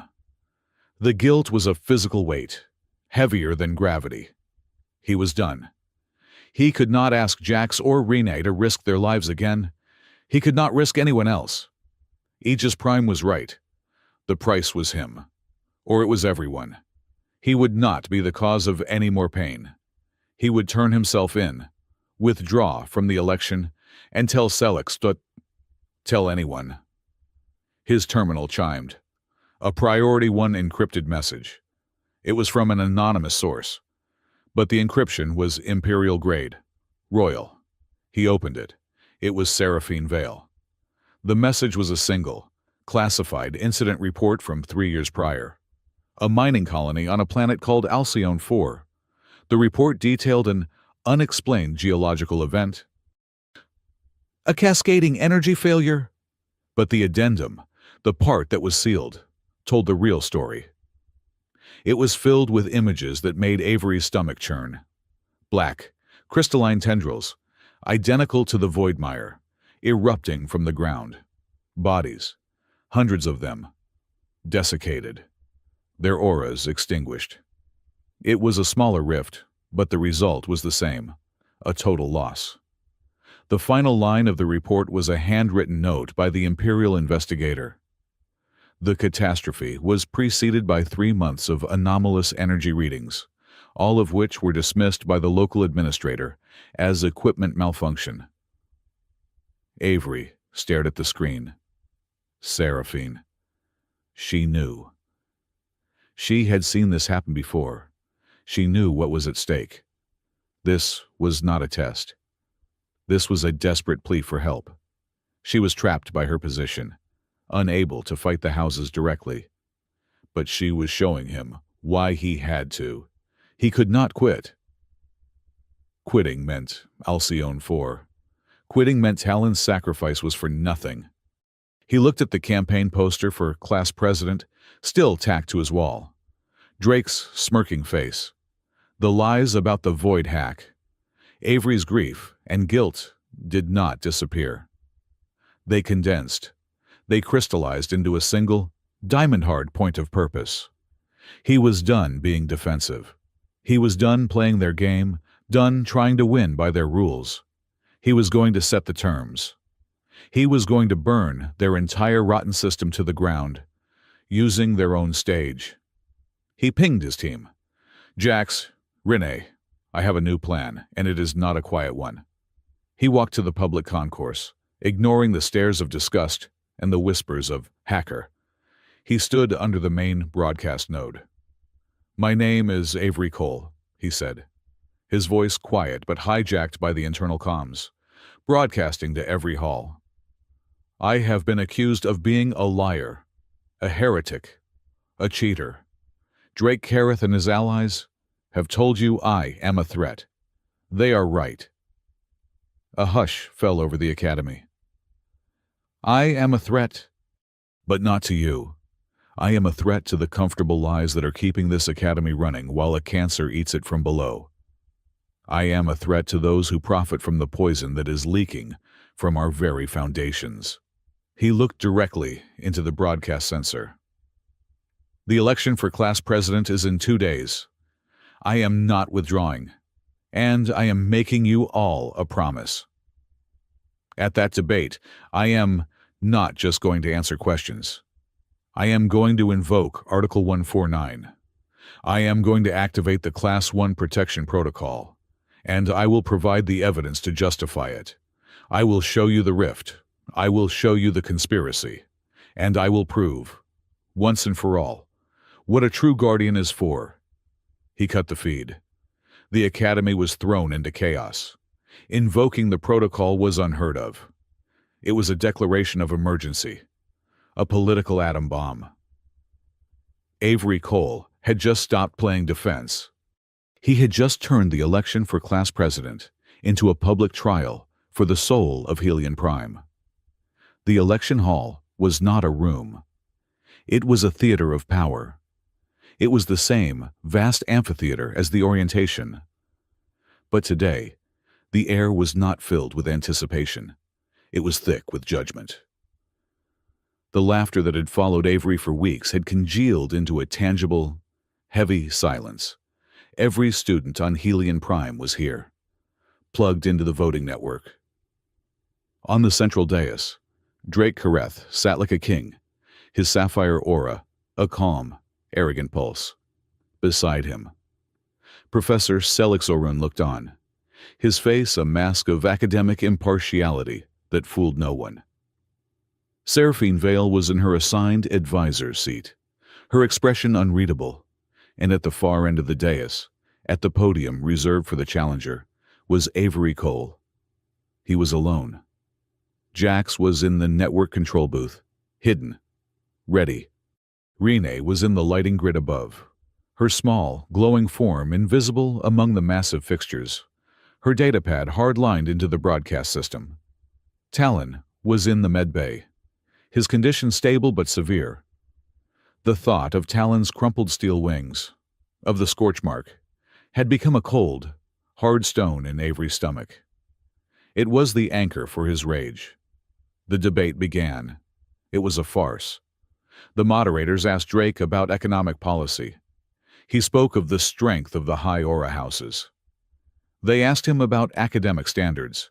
He spoke of genetic purity. Then, it was Avery's turn. The moderator turned to him. "Mr. Cole, you have been accused of significant academic misconduct. The void hack. How do you respond?" Before Avery could speak, Drake Kareth stood up, holding a hand high. "A point of order, moderator." The hall fell silent. "The Academy bylaws," Drake said, his voice smooth and amplified, "state that any candidate for class president must hold valid academic standing. My esteemed colleague," he used the word like an insult, "is currently under Class 1 investigation for technological heresy, for the void hack. His standing is not valid. He is, by law, ineligible to even be on the stage." The main screen above them flashed. It showed Avery's profile. A huge, red banner was stamped across it. Standing under review, Selix Orin stood. "Lord Kareth is correct. This is a matter of law, not debate. The system is clear. A candidate under review cannot be voted upon. I move to disqualify the candidate, Avery Cole, and declare Drake Kareth the winner by default." Boos and scattered applause filled the hall. It was the perfect trap. They were not even letting him speak. They were using the system to silence him. "I am not under review," Avery said, his voice cutting through the noise. "I am under observation by the Empress. Your move to disqualify is an attempt to preempt her authority." "A semantic argument," Selix scoffed. "The system flags you as ineligible. See for yourself." He gestured to the main screen. "The data does not lie." "You are right, Professor," Avery said, his voice dangerously quiet. "The data does not lie, which is why I brought my own." He tapped his console. In the lighting grid high above, Renai Sol hit execute. The main broadcast screen did not change. It did not flicker. It split, on the left, Drake's and Selix's outraged faces. On the right, a new window opened. It was not a hacked score. It was a spectral analysis map, pulsing with a sick, black-on-violet energy signature. "What is this?" Selix bellowed, his composure cracking. "Unauthorized broadcast network control. Shut it down. Shut it down now." In the control booth, Jax Rowan was fighting a digital war. "They are trying to lock me out," he muttered, his fingers flying. "But Renee is not on their network. She is hardline to the core. They cannot stop the signal." "That, Professor," Avery announced to the stunned hall, "is my evidence. The evidence you were paid to suppress. You cannot disqualify me for presenting the very truth I promised to show." He had the floor. The entire horrified assembly was watching him. "You have all heard the accusation," Avery said, stepping forward. "The void hack. They told you I was a cheat and a heretic. They are right that I am a threat, but not to you. I am a threat to his." He pointed directly at Drake. "To his business." He projected his first piece of evidence. The screen split again. The spectral map remained. But a new window showed Talon's financial data. "These are shielded financial records," Avery said, his voice a cold, sharp blade. "Over 20 million Imperial credits, transferred over the last 6 months from a House Kareth Holdings company. directly into the private accounts of Professor Selix Oren. Selix went white. Lies, slander. This is fabricated. This is... The memo line is my favorite part, Avery continued, ignoring him. It reads, consultation fees geological static mitigation. A wonderful academic term for data suppression. He turned to the spectral map. Because this is the geological static he was paid to ignore. This is a Voidmeyer fissure, a Class 1 energy rift, eating its way through the foundations of this academy. Right under our feet. A wave of fear, a collective gasp, rolled through the student body. But why? Avery asked, his voice ringing with mock curiosity. Why suppress something so dangerous? Why would House Kareth want this thing to go ignored? He looked at Drake. Because, Lord Kareth, your house is not ignoring it. You are harvesting it. You are siphoning the raw void essence, cutting it with stabilizers, and selling it on the black market as an aura enhancement drug called Glimmer. You are selling the poison that is killing this planet. The accusation hung in the air, monstrous and unbelievable. You accused me of a void hack to discredit me, Avery pressed. To create a smokescreen in case I ever found out that you were the ones hacking the void. You are poisoning your own people, your own classmates, for profit. This is madness, Selleck screamed, his face purple. He slammed his hand on his console. This is sedition. Sentinel sees him. He is inciting a panic. This assembly is over. The massive doors of the hall burst open. 24 armored sentinels marched in, their energy rifles raised, converging on the stage. The crowd screamed, a wave of panic rippling backward. Avery stood his ground. He looked at the oncoming soldiers. I do not believe it is. The voice was calm, clear, and absolute. It cut through the panic like a diamond. Seraphine Vale stood from her advisor's chair. She projected her credentials into the air above her. Not the simple silver of an advisor, but the full, blazing golden crest of the imperial crown princess. By the authority vested in me as special advisor to the crown, Seraphine announced, her voice resonating with an authority that dwarfed Sellex's. I have discretionary power over any academic assembly in the interest of student safety. And I believe... She looked at the terrified crowd, then at the leaking data on the screen, that the student body is, at this moment, profoundly unsafe. She turned to the Sentinel captain, who had frozen at the sight of her crest. Captain, you will stand down. You will secure the exits, but you will not interfere with this proceeding. This assembly, this vote, will continue. The Sentinel captain slammed his fist to his chest. Yes, Your Highness. He barked orders, and his men retreated to the walls, forming a perimeter. Selix Oren looked at Seraphine, his face a ruin of terror and confusion. He had been utterly and completely outmaneuvered. He sank back into his chair, a broken man. Seraphine Vale looked at the stunned, silent hall. The vote, she declared, will proceed, publicly. Avery let out a breath he had not known he was holding. He turned back to the podium. His evidence was still on the screen, the financial records, the spectral map. And now he had the floor. He had the entire world's attention. He looked at Drake Kareth. The golden boy was no longer smiling. He was white, with a rage so pure, it was almost visible, his sapphire aura flickering with black, unstable sparks. You built your entire life on a number, Avery said, his voice no longer loud, but intimate, conversational, a voice that made everyone lean in to listen. You built your power, your arrogance, your entire sense of self, On your aura index, a number your family boosts with poison siphoned from a reality-killing plague.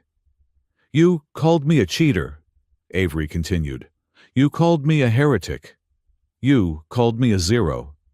But you, Lord Kareth, you are a fraud, a man who would let this city, this school, thousands of people die, just so you could keep your score high and your pockets full. Drake was trembling, his hands clenched. You nothing. You used your aura to try and disqualify me, Avery said, taking a step closer. You tried to use it to humiliate me at the orientation. But I am looking at you now. Drake, I am looking at a man willing to sacrifice everyone here for his own greed. And I have to wonder, what are your real metrics? Avery's voice turned light, almost amused. A dry, human wit that was so out of place, so unexpected, that it sliced through the tension like a razor. Your honor index seems to be a 0, just like me. And your courage index. Avery tapped his chin. Given that you had to silence me rather than debate me, I am going to have to register that one in the negative numbers.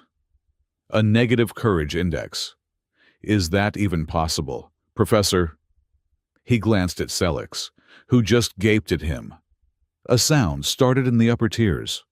A snort, then a chuckle, then another. It was a hesitant, shocked, and utterly uncontrollable laugh. It was the sound of 1,000 students realizing, all at once, that the Emperor had no clothes. The spell was broken. Drake Kareth's power, his authority, his entire social standing, had just been evaporated by a single, perfectly aimed joke. He was not a god. He was just a frightened, corrupt bully. This is not just an election, Avery shouted, his voice rising, reclaiming the room. This is a choice between comfortable lies and a very hard truth. A choice between a fraud and a guardian. He raised his hand. I am now, formally, invoking the Class 1 protection protocol. I am declaring an existential threat to this academy. The hall went silent again. The laughter died, replaced by awe. I know this is hard to believe, Avery said, his voice softening. You have been trained your whole lives to trust the system, and I am telling you the system is broken, so I will not ask you to trust me. I will ask you to trust the data. I am making you a binding contract, right here, right now. He pointed to the voting consoles. The vote will proceed. If you vote for me, if you make me your president, I will use the authority of that office to do one thing. I will interface with the Aegis Prime, and I will open a live, unshielded broadcast from the Aegis Vault. I will show every single one of you the monster at our door. You will all see the truth. And if you see it, you will support my plan to lock it down. He had laid his cards on the table. All of them. Seraphine nodded to the technicians. Begin the vote. Public display. The lights in the hall dimmed, leaving only the podiums and the terrifying data on the main screen illuminated. On every student's personal console, 2 buttons appeared. For Drake Kareth, the moderator's voice said, trembling. A wave of sapphire blue lights illuminated the lower tiers. The noble houses, the old guard, hundreds of them. For Avery Cole, the moderator said. A pause. Then, a single white light. Then 10. Then 100. It was a wave of light that surged from the upper tiers, from the scholarship students, the off-worlders, the supplemental indexes. It was a cascade of white, clear, 0 lights, a silent revolution. The main screen became a tally bar. The blue and white lines raced across the screen, neck and neck. 40%, 45, 48, 49.9. The bars stopped. The hall held its collective breath. The screen flashed, the numbers locking into place. Avery, Cole, 51%. Drake, Kareth, 49%. A vacuum of silence. Then, a roar. It was not a cheer. It was an explosion. Avery Cole, the mascot, the Zero, the heretic, was the new class president. Drake Kareth let out a strangled, inhuman sound of rage. Avery did not celebrate. He did not smile. He turned to the main podium, the one now reserved for the president. He closed his eyes, ignoring the sound. He placed his hand on the console. He felt the cold. He felt the hum. Aegis Prime, he whispered, his voice now linked to the broadcast system. This is Guardian. This is the class president. Execute command broadcast, vault chamber, primary hall display, authorization Cole, Avery. Protection protocol activated.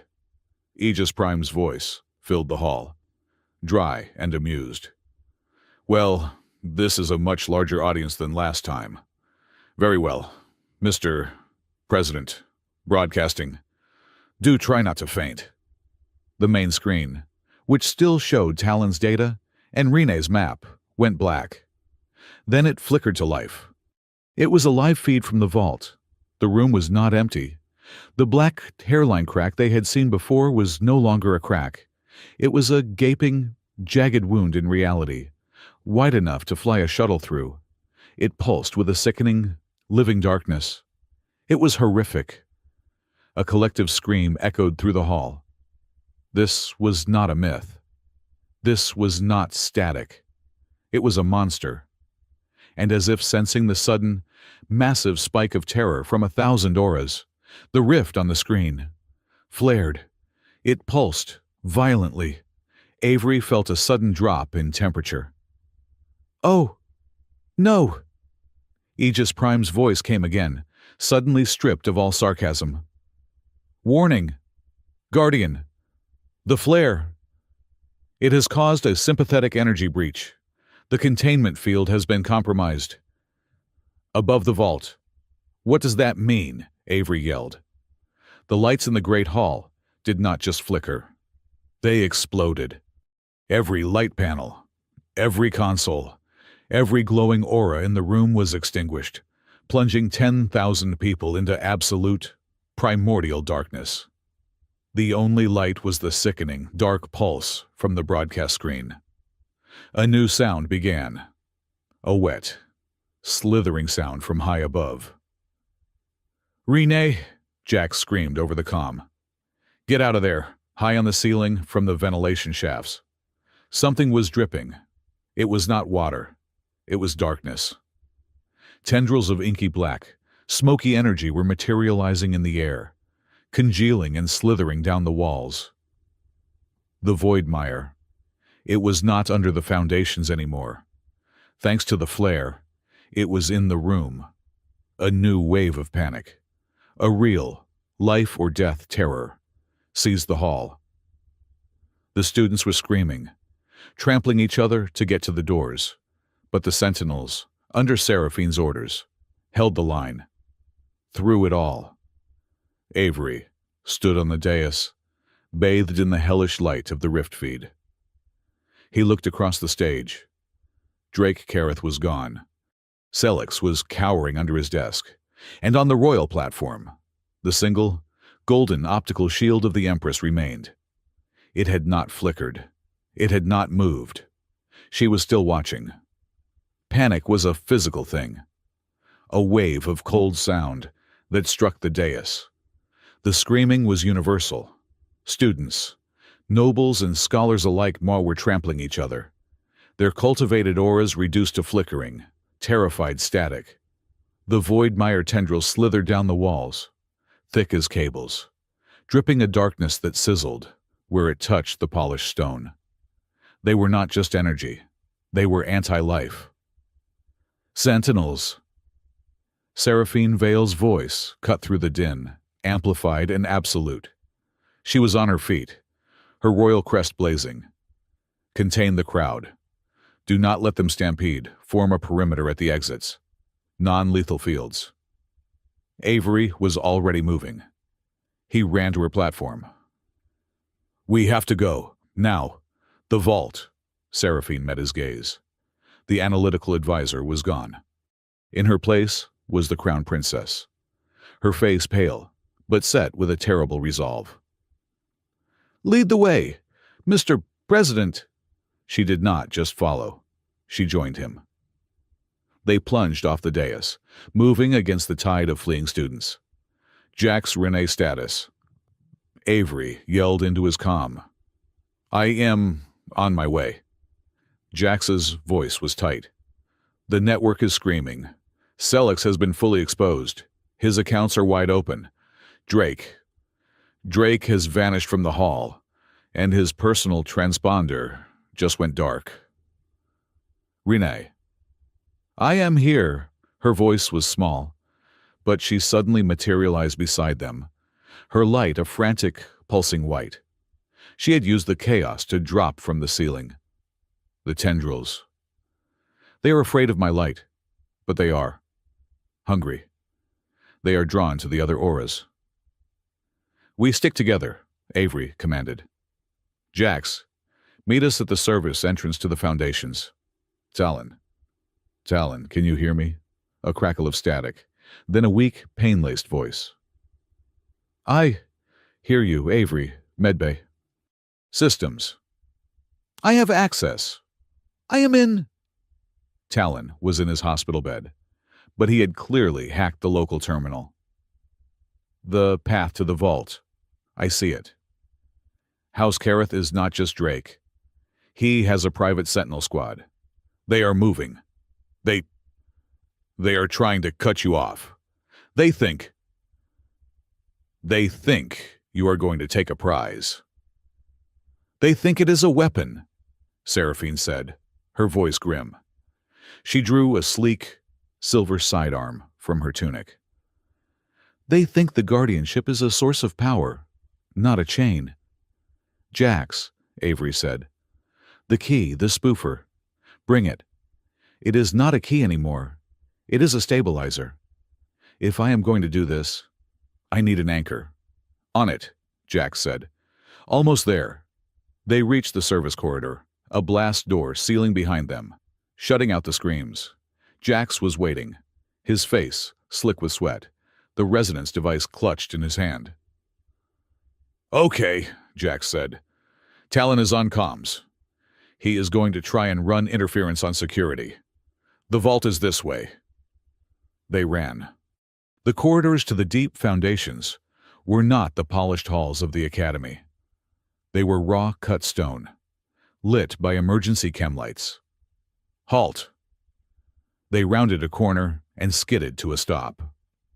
The corridor, 50 meters ahead, was blocked. Drake Kareth stood there, his golden hair disheveled, his sapphire aura now a muddy, furious black. He was flanked by 6 figures in matte black armor, the sigil of House Kareth on their chests. They raised military-grade plasma repeaters.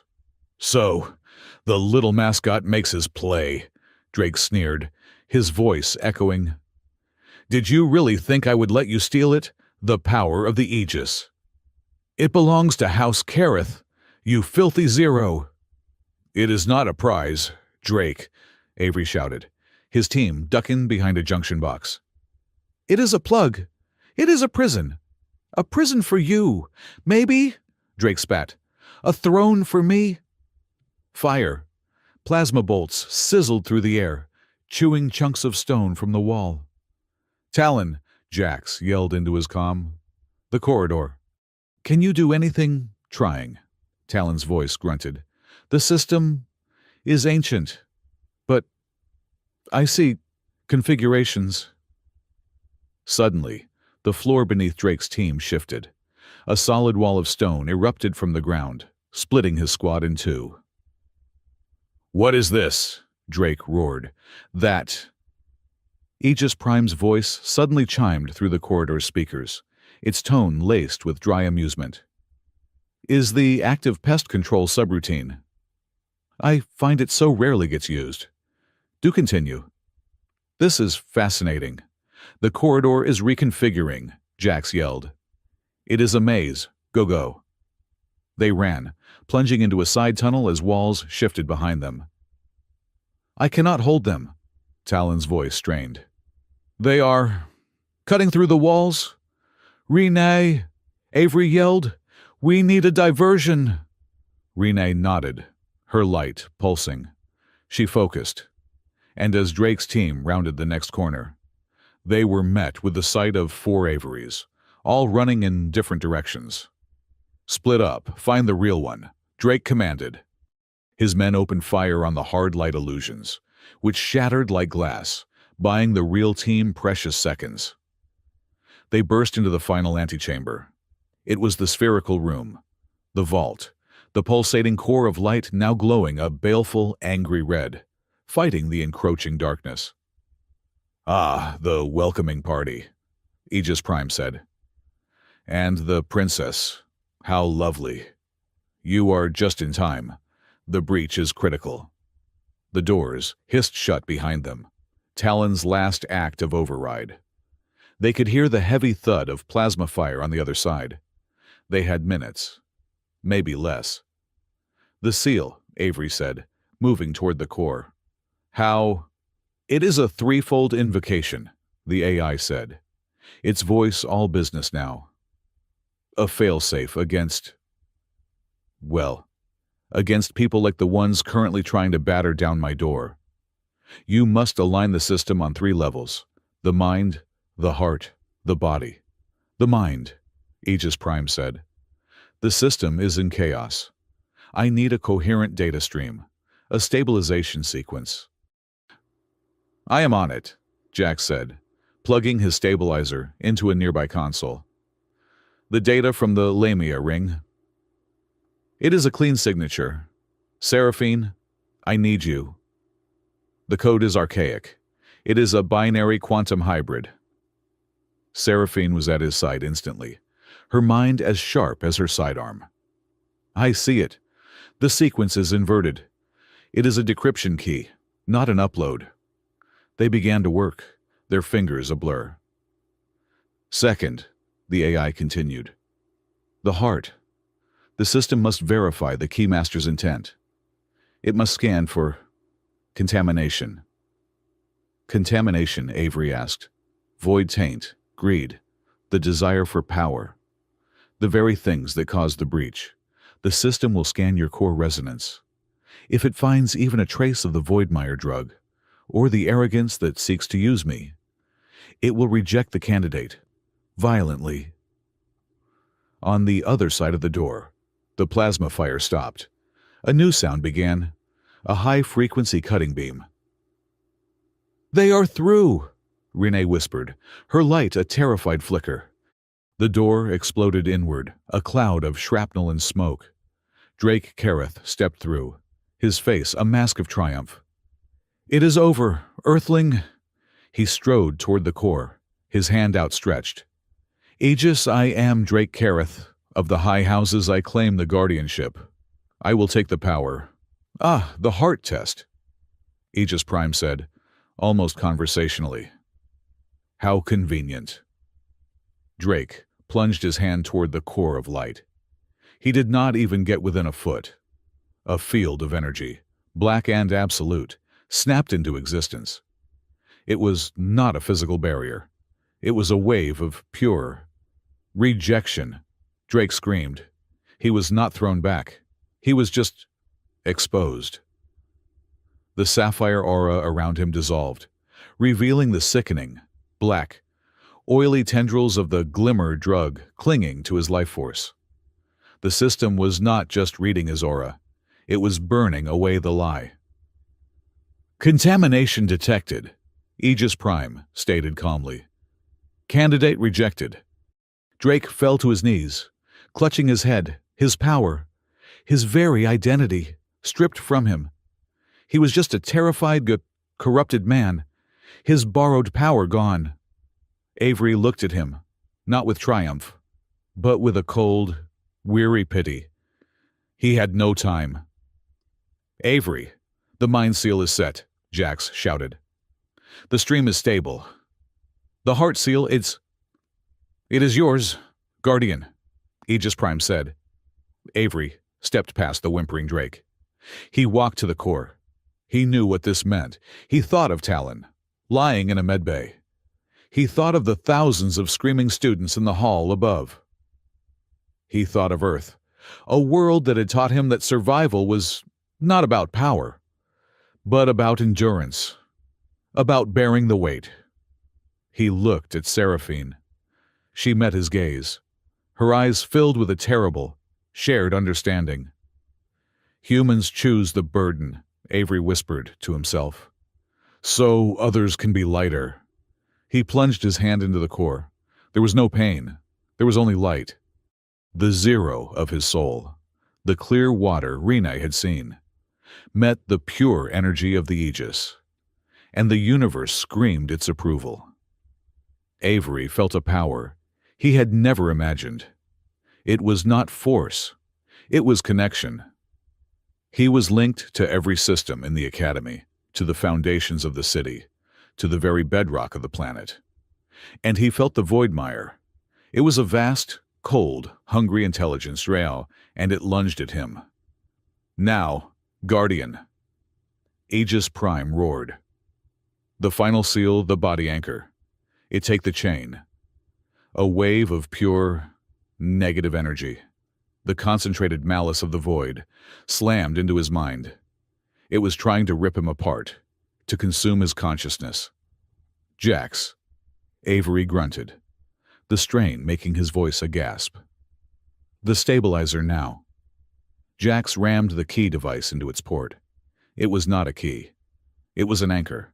It was Talon's honor, Rene's light, and Jax's ingenuity, all focused into a single, clean data stream that held Avery's human consciousness together. But it was not enough. The void was too strong. Avery felt his mind beginning to fray, his identity dissolving. Then, another hand was on his. Seraphine Vale stood beside him, her other hand on the stabilizer. Her eyes closed. She was not a guardian. She had no clear signature, but she had a will of iron. "You are not alone, Avery," she said, her voice tight with strain. She was not trying to take the power. She was sharing the burden. She was adding her strength, her aura, her will to his. The combination was explosive. Avery's zero provided the lock. Seraphine's will provided the force. Jax's device provided the anchor. Avery roared, a sound of pure, defiant effort. He pushed. A sphere of golden white light erupted from his back. It was not an aura. It was a shield. It solidified, unfurling like massive, intricate wings of pure energy, shielding Seraphine, Jax, and Rene behind him. The Neuro-Aegis was active, and on its surface, blazing for all to see, was the sigil of the gatekeeper. The key and the shield intertwined. The Voidmire recoiled, hissing from the pure unified light. "Guardian," Aegis Prime's voice was filled with something new. Awe. "You have forged a new bond. The choice remains. The tribute. A temporary seal. Or if the permanent one." Avery looked at Seraphine. She nodded, her face pale but resolute. They were in this together. "Close it," Avery commanded. "Close it for good." "As you wish." Avery Cole made the choice. He accepted the chain. He felt a click. Deep in his mind, a cold, metallic, and permanent finality. A piece of his consciousness, his freedom, was gone, woven into the very fabric of the Aegis. Into the seal itself.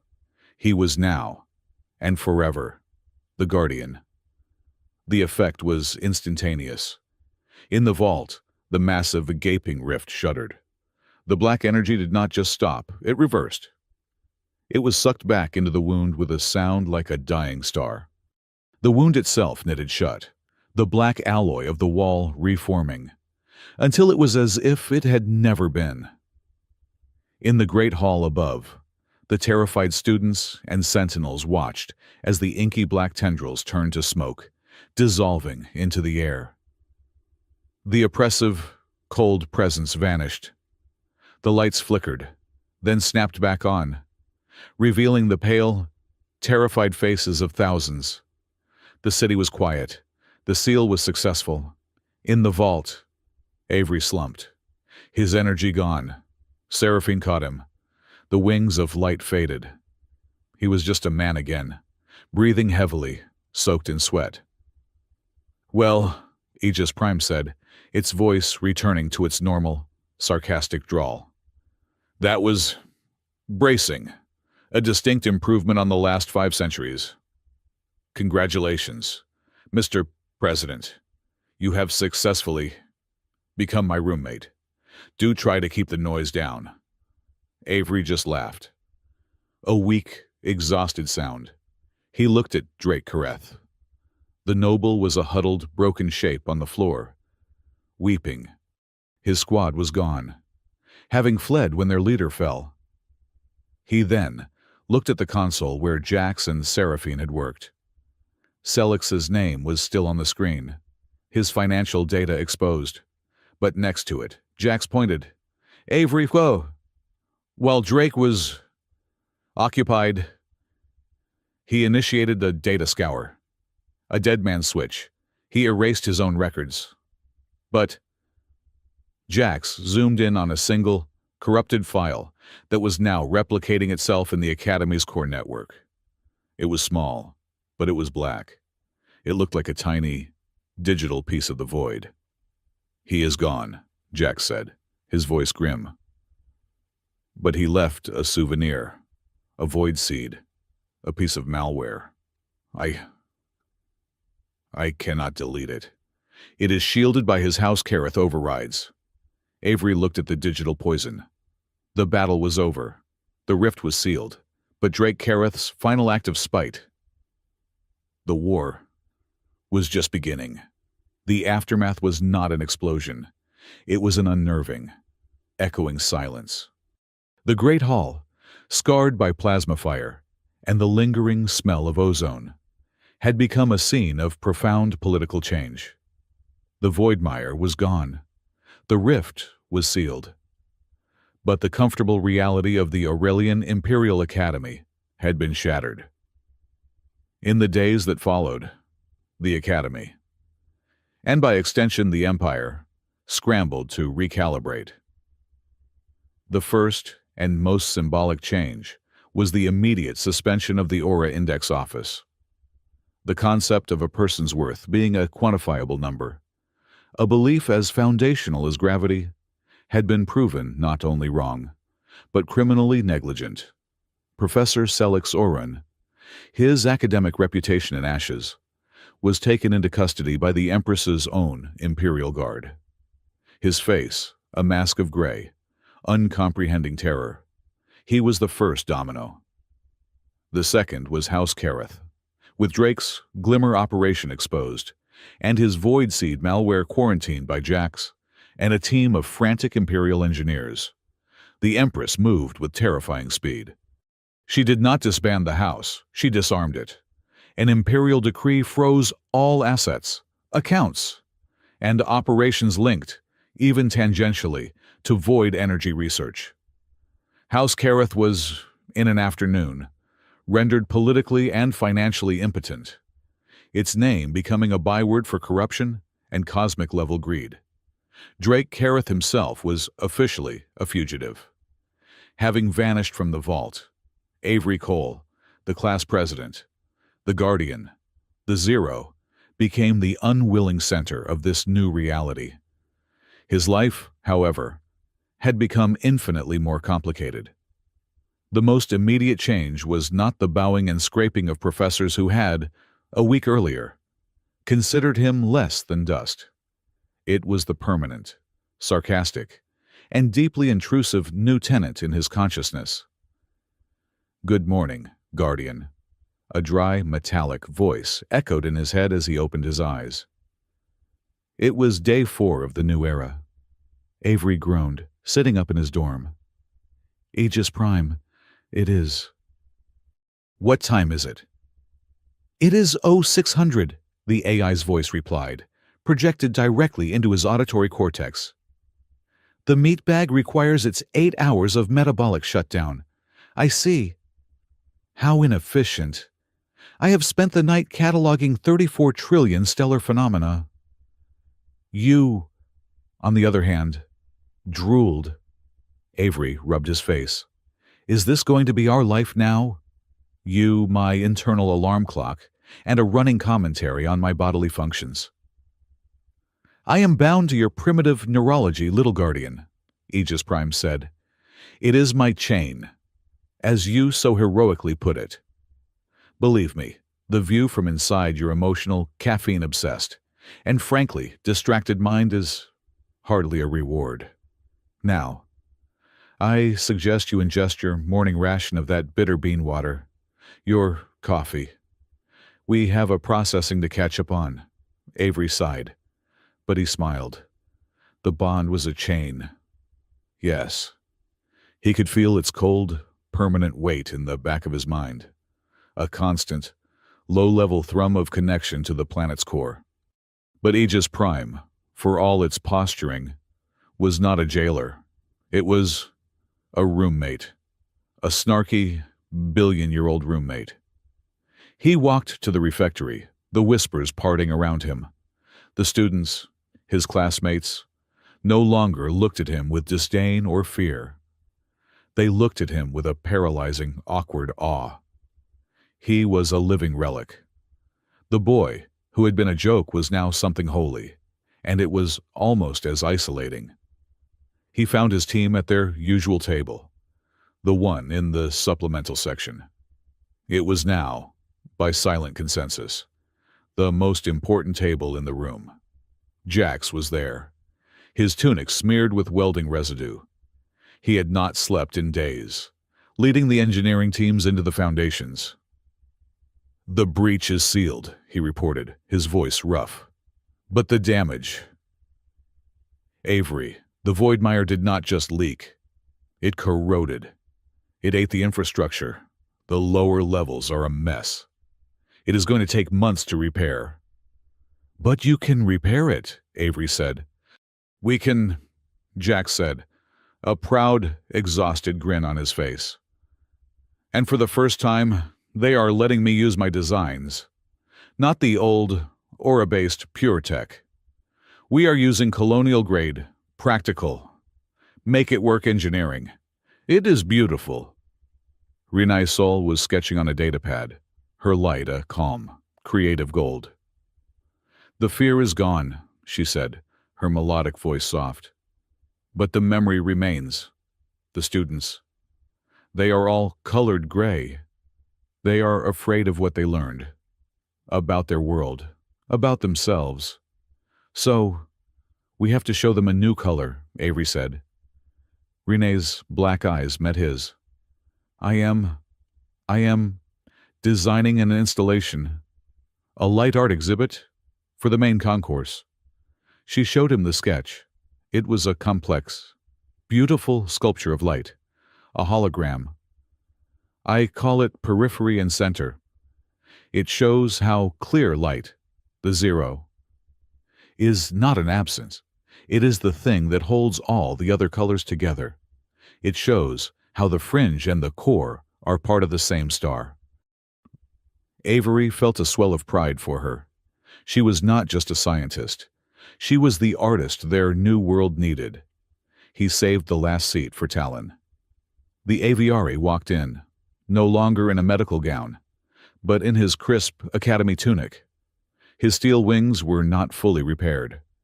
Several of the primary feathers were still scarred and fused from the energy blast. He moved stiffly, but he walked with his full, unbending honor.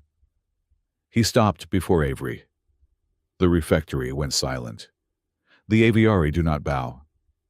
They do not say thank you with words, which they consider cheap. Talon reached to his restored, undamaged wing and, with a sharp snick, detached a single, gleaming feather of articulated steel, about 6 inches long and perfectly balanced. He held it out, hilt first, like a blade. "Avery Cole," Talon said, his voice resonating. "You fought with data. You protected your team. You chose the burden." He placed the steel feather on the table. "This is a life debt. The honor of House Ark is with you. Always." Avery looked at the feather. It was the highest honor an aviary could bestow. He picked it up. It was heavy and sharp. It was a promise. "Talon," he said, his voice thick. "I am just glad you are all right." Talon's grim face cracked into a rare, sharp smile. "My wing is damaged, but my honor is polished. Also, the food in the medbay is a crime against all known species. I had to escape." The laughter at the table was real and healing. They were together. They were whole. Later that day, Avery acted in his new, official capacity as class president. He called his first session of the Academic Review Board. The terrified, shaken professors and deans, stripped of their aura index metrics, looked to him, their new student leader, for guidance. "The old metric is dead," Avery announced, his voice carrying in the chamber. "It was not a measure of potential. It was a tool of oppression, and we were all, in our own ways, poisoned by it." He looked at the council. "My first and only act as president is to propose a new standard, the non-prejudice safety standard."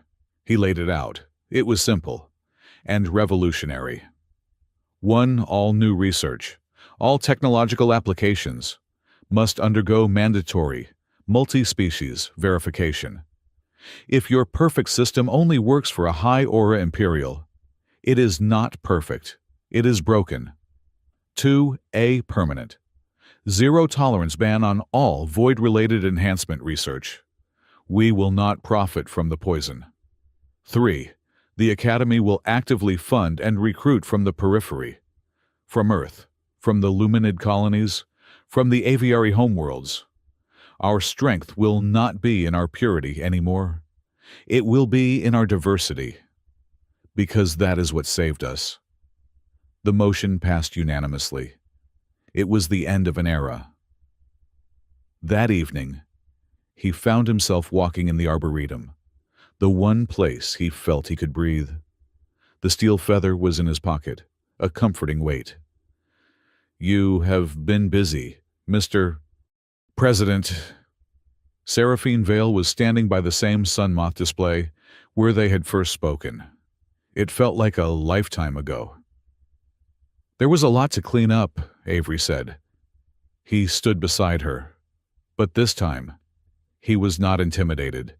He was her equal. They stood in a comfortable, heavy silence. "It is dead," Seraphine said, looking at the moth. Avery looked at her. "What, the moth?" she said. A small, sad smile touching her lips. "When we first met, you said it was just a glittering corpse, a trophy. You were right, I saw it, but I could not admit it. It is what my entire culture is built on. Taking something beautiful and stopping its heart and calling it preservation." "You did not stop," Avery said softly. "In the hall, you could have let Selix disqualify me. You could have let the Sentinels arrest me. You are the crown princess. You are the system." Seraphine turned to him, her violet eyes searching his face. "No, Avery. I am a part of the system that wants to change. You said you were going to win with data. I have lived my entire life surrounded by people who rule by station, by blood, by aura they feel, and they command." She stepped a fraction closer. You were the first person I have ever met who thinks, who gathers evidence, and who builds a case. You were not trying to win a throne. You were trying to solve a problem. When the vote happened, I was not just an advisor.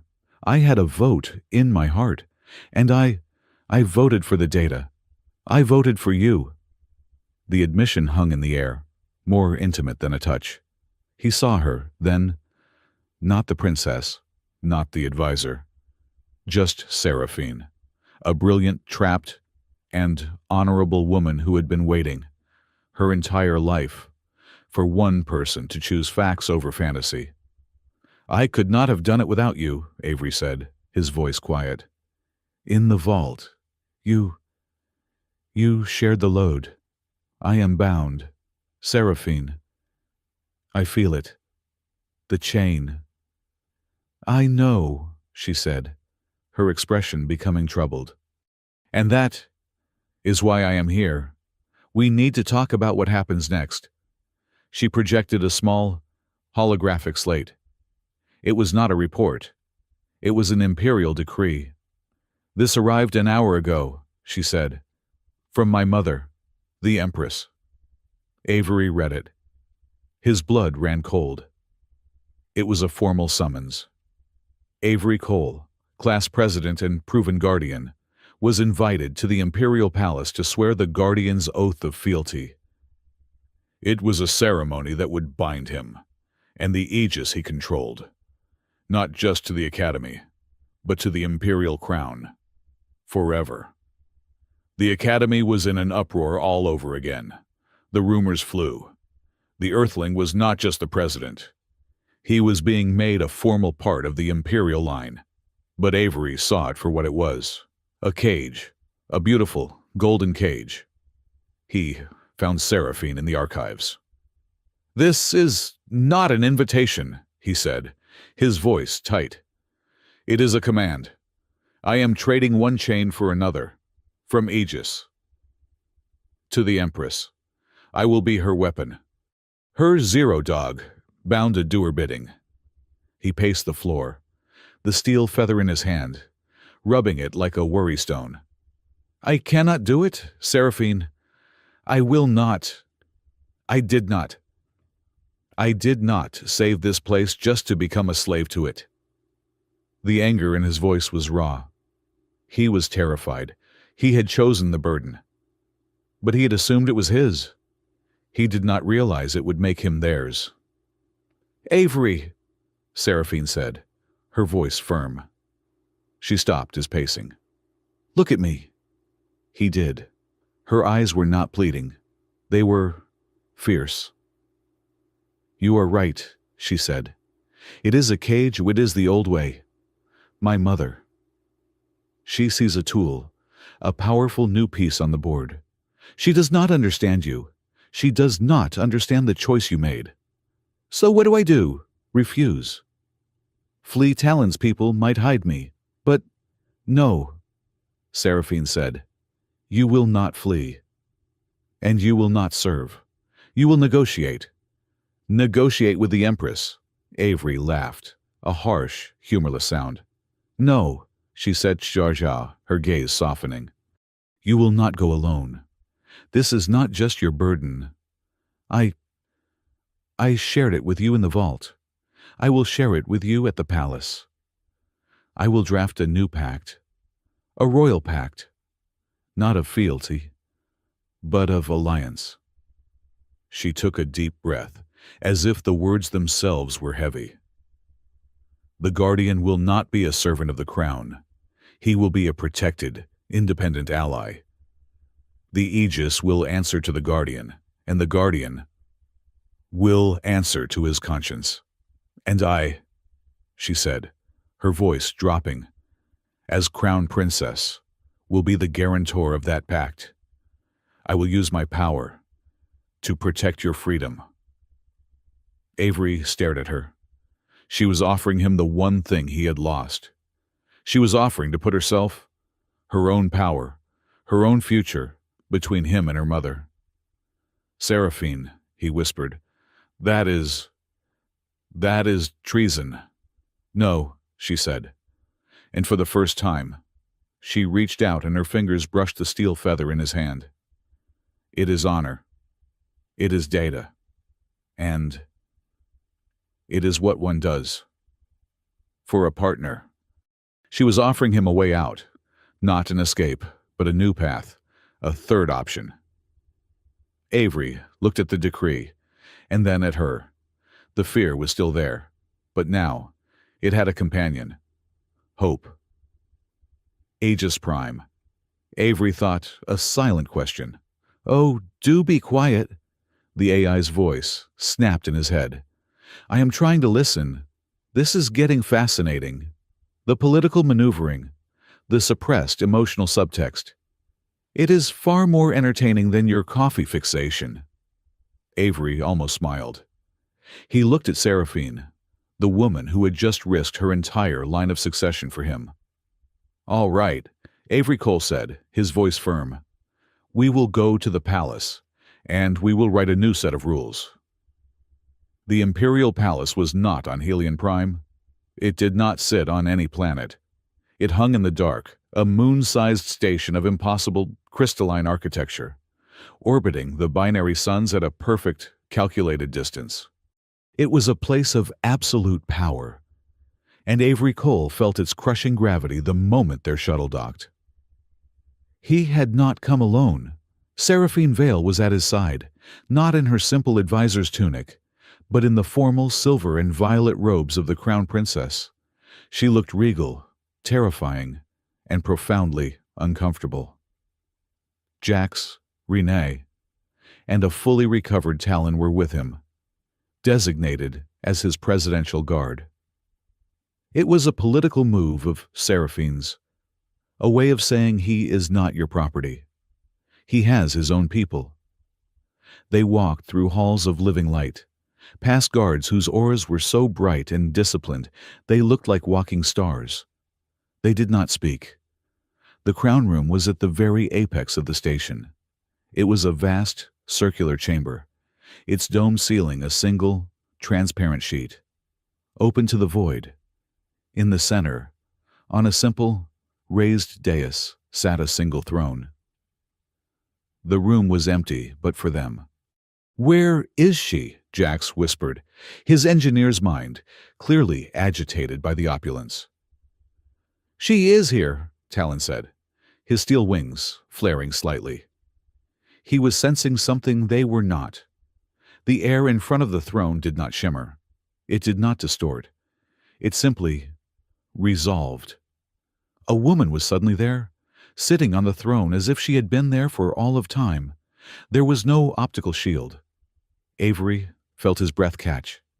He was looking, for the first time, at the Empress of 1,000 worlds. She was not what he had expected. She was not a young, idealized queen. She was a woman in her later years, her face lined with a wisdom that was as sharp as it was weary, her hair a cascade of silver. She was not radiating an aura. She seemed to be the aura. A presence so immense, it held the room in a gentle, crushing stasis. But it was her eyes. Her eyes were the color of the Helion sky, and they were utterly, terrifyingly familiar. "Mr. Avery Cole," the Empress said. Her voice was not the booming, disembodied command from the Great Hall. It was quiet, personal, and laced with a dry, almost imperceptible amusement. "You have caused me a significant amount of administrative trouble." Avery, Seraphine, and his team all dropped to one knee, the protocol of the court. "Please, stand," the Empress said, waving a hand. "I am too old for such theatrics, and you, Mr. Cole, have earned the right to look your accuser in the eye."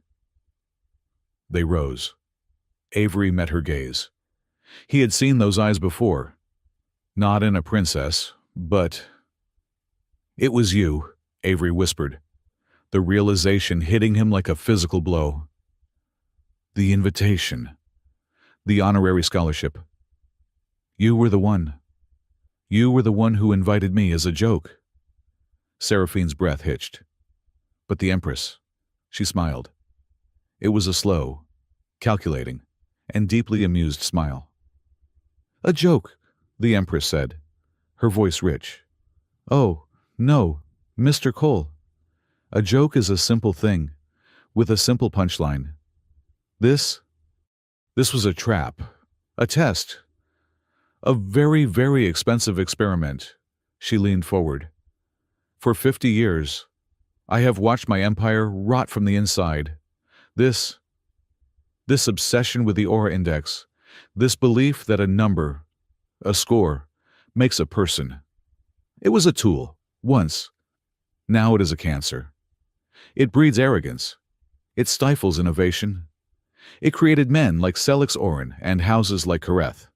She stood, descending from the dais, her presence flowing over them like water.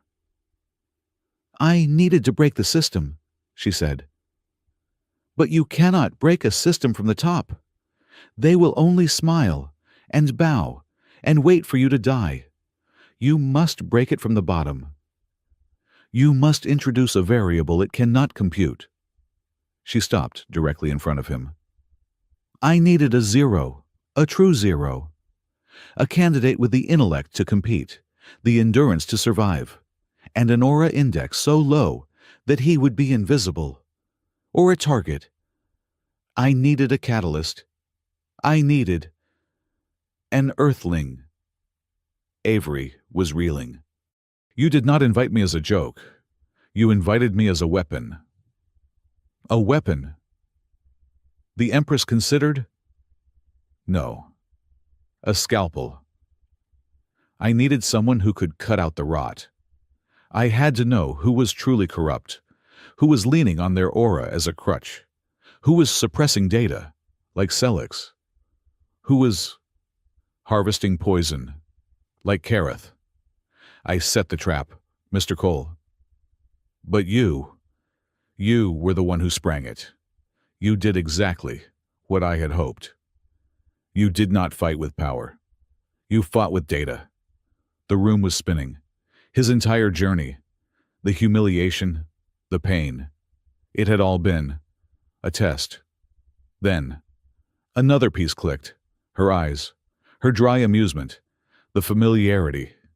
"Dorm cell," Avery breathed. The Empress's smile widened. "I am afraid I do not know what you—" "The supplemental dorm," Avery said, his voice shaking with the revelation. "The warden. The old woman who checked me in. The one who told me the cafeteria was passable, if you enjoy synthesized protein blocks. The one who asked me if I planned on breaking anything important." "I am the chancellor of this academy, Mr. Cole," the Empress said, her eyes twinkling. "It is my duty to occasionally inspect the facilities and the residents." She had been there.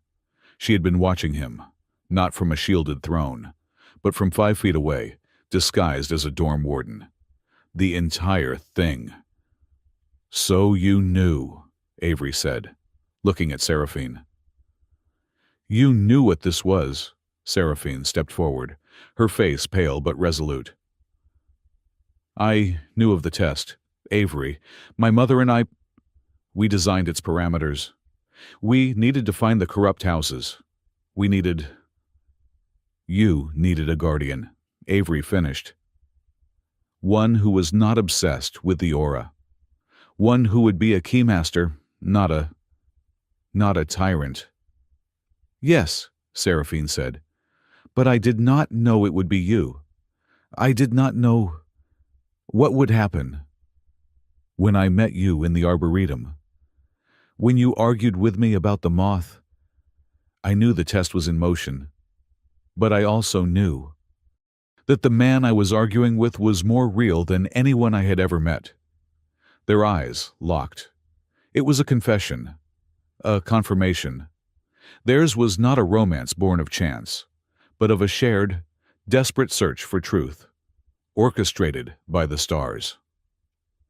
"Which brings us to this," the Empress said, her voice sharp again.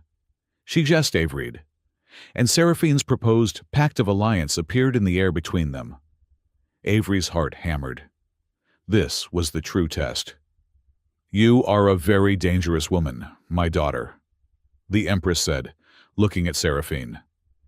You would use my own authority to limit my authority. I am protecting the integrity of the guardianship, Seraphine said, her voice firm. The guardian is a seal, Mother, not a sword. He cannot be both. He cannot be bound to the aegis and to the crown. It would corrupt the very clarity that makes him the guardian. The Empress was silent. She circled Avery, her gaze analytical, cold. He felt like the sun moth, pinned. You would refuse me. Then, the Empress asked Avery, after I gave you this stage, you would take the power of the aegis and keep it for yourself. Avery thought of the steel feather in his pocket. He thought of Talon. It is not my power, Avery said, his voice clear. It does not belong to me. And with all due respect, Your Majesty, it does not belong to you. It belongs to the Academy. It is the guardian of the knowledge, not the Empire. He took a deep breath. I accept the role. I accept the chain. But I will swear no oath of fealty. My conscience.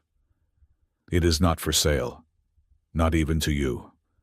I will protect this empire, but I will do it as the class president of Aurelian Academy, and I will reserve the right to tell you when you are wrong. It was high treason. It was suicide. Jax, Rene, and Talon all tensed, ready to fight, ready to die. The Empress stared at him. The silence stretched for an agonizing minute. Then she laughed. It was not a small chuckle. It was a full, deep, and utterly delighted laugh. A laugh that echoed in the crown room. Oh, Seraphine, the Empress said, wiping a tear from her eye. He is perfect. He is not just a scalpel. He is a human, arrogant, stubborn, and completely unmanageable. She turned back to Avery, her expression one of profound, surprising warmth.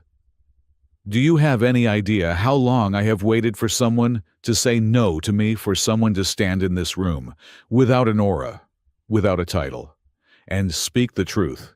She touched the holographic pact. This is approved. The guardian of the Aurelian Academy. An independent ally of the crown. Guaranteed by the princess herself. A brilliant move, daughter. You have bound him. Not with a chain, but with freedom. A far more effective shackle. She looked at Avery. You have your terms, guardian. You may keep your conscience, but know this. I will be using it frequently. One final thing, Avery said. He negotiates more, the Empress said to Seraphine, delighted. Not a negotiation, Avery said. Aegis Prime, the AI. It is bound to me. But it is a sentient being. I want it. Him, recognized as such, the Empress blinked. You want to give political personhood to a sarcastic, millennia-old security system. We are roommates, Avery said simply. Inside his head, a sound. It was not a voice. It was the synthesized, digital approximation of a slow, sarcastic, and deeply moved round of applause. The final weeks of the semester were a blur. With the Empress's full backing, the new standards were implemented. The Academy was changing, painfully, but for the better. News came from the border systems. Drake Kareth, attempting to flee to the lawless Outer Rim, had been captured. His glimmer empire was gone, but Jax's reports remained grim. The Void Seed malware was still in the system, dormant, but learning. A hook for a future war. Then, it was time for the final assembly. The graduation, Avery Cole, the Earthling, the mascot, the guardian, the class president, stood on the dais of the Great Hall. The room was full. Talon, Jax, and Rene sat in the front row. Seraphine sat with the faculty, her smile small and private. Just for him. The Empress, he knew, was watching from her shielded throne, a habit she had resumed. Avery stepped up to the podium. "I am told," he began, his voice echoing in the hall, "that it is traditional to talk about the future, about our potential, about the shining path ahead of us, guaranteed by our auras." He paused. "I do not have an aura. I am a zero, and I am, as my friends will tell you, not very traditional." A laugh, warm and real, rippled through the crowd. "We have been through a—" He searched for the word. "Very educational semester. We learned that our foundations are not as solid as we thought. We learned that our metrics, the numbers we use to define each other, were not just wrong. They were a poison." He looked out at the sea of faces, Luminid, Aviary, Imperial, and Human. "But we also learned what is strong. I came here from a world you call the periphery, a fringe world, and on Earth, we do not have auras to fall back on. So we have other things. We have endurance," he said, his voice soft, but carrying. "We know how to survive the storm, how to put our heads down and just keep going. We have creativity. We have the ability to look at a pile of scraps, a broken system, and build a key, or a new engine. And most importantly," he said, "we have this ridiculous, inefficient, and absolutely necessary thing." He smiled. "We know how to laugh, at ourselves, at the universe. We have the ability to look at pure, cosmic terror, at the very end of the world, and then make a joke about it. It is how we stay sane. It is how we remind ourselves that we are not gods. We are just human. And that is enough." He looked at his friends. "We learned that value is not a number you are given. It is a choice you make. It is the responsibility you choose to carry. So, do not go out there and try to be a high number. Go out there and be human. Be stubborn, be loyal. Be brave enough to be the joke, and smart enough to own the punchline." He finished. The silence was absolute. Then, the applause began. It was not polite. It was a standing, thundering ovation. Later that night, the academy was lit up. High in the violet sky, a new constellation was projected from the central spire. It was not the imperial crest. It was the Aegis ring, the sigil of the key and the shield, a new symbol of protective wisdom. Avery stood on the balcony of his old dorm, looking up at it. The steel feather was in his hand. "It is a bit flashy, is not it?" Seraphine said, coming to stand beside him. "I have seen worse." Avery smiled. They looked at the stars, at the endless, dark frontier. "Avery," she said, "the Void Seed, Drake's malware. It is not just a parting gift. It is a message. It is a new kind of war. This is not over." "I know," he said. "We did not just protect the knowledge," she said, her voice soft. "We have to protect the way we treat each other, the way we use that knowledge. That is the new standard." "A pact?" he asked, turning to her. "An alliance," she corrected, a smile in her eyes. "Between partners."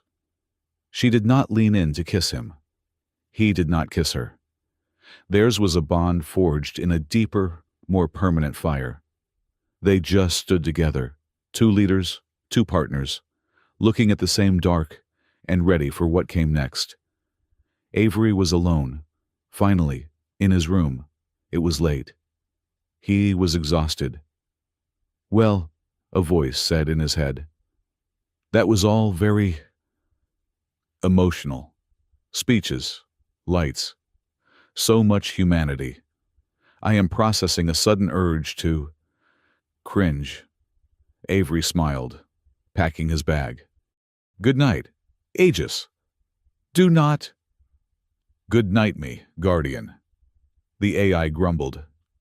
The sensors on the outer rim are picking up anomalous energy signatures.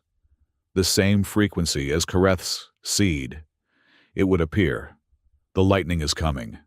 Avery paused. He looked out the window at the new, bright ring in the sky.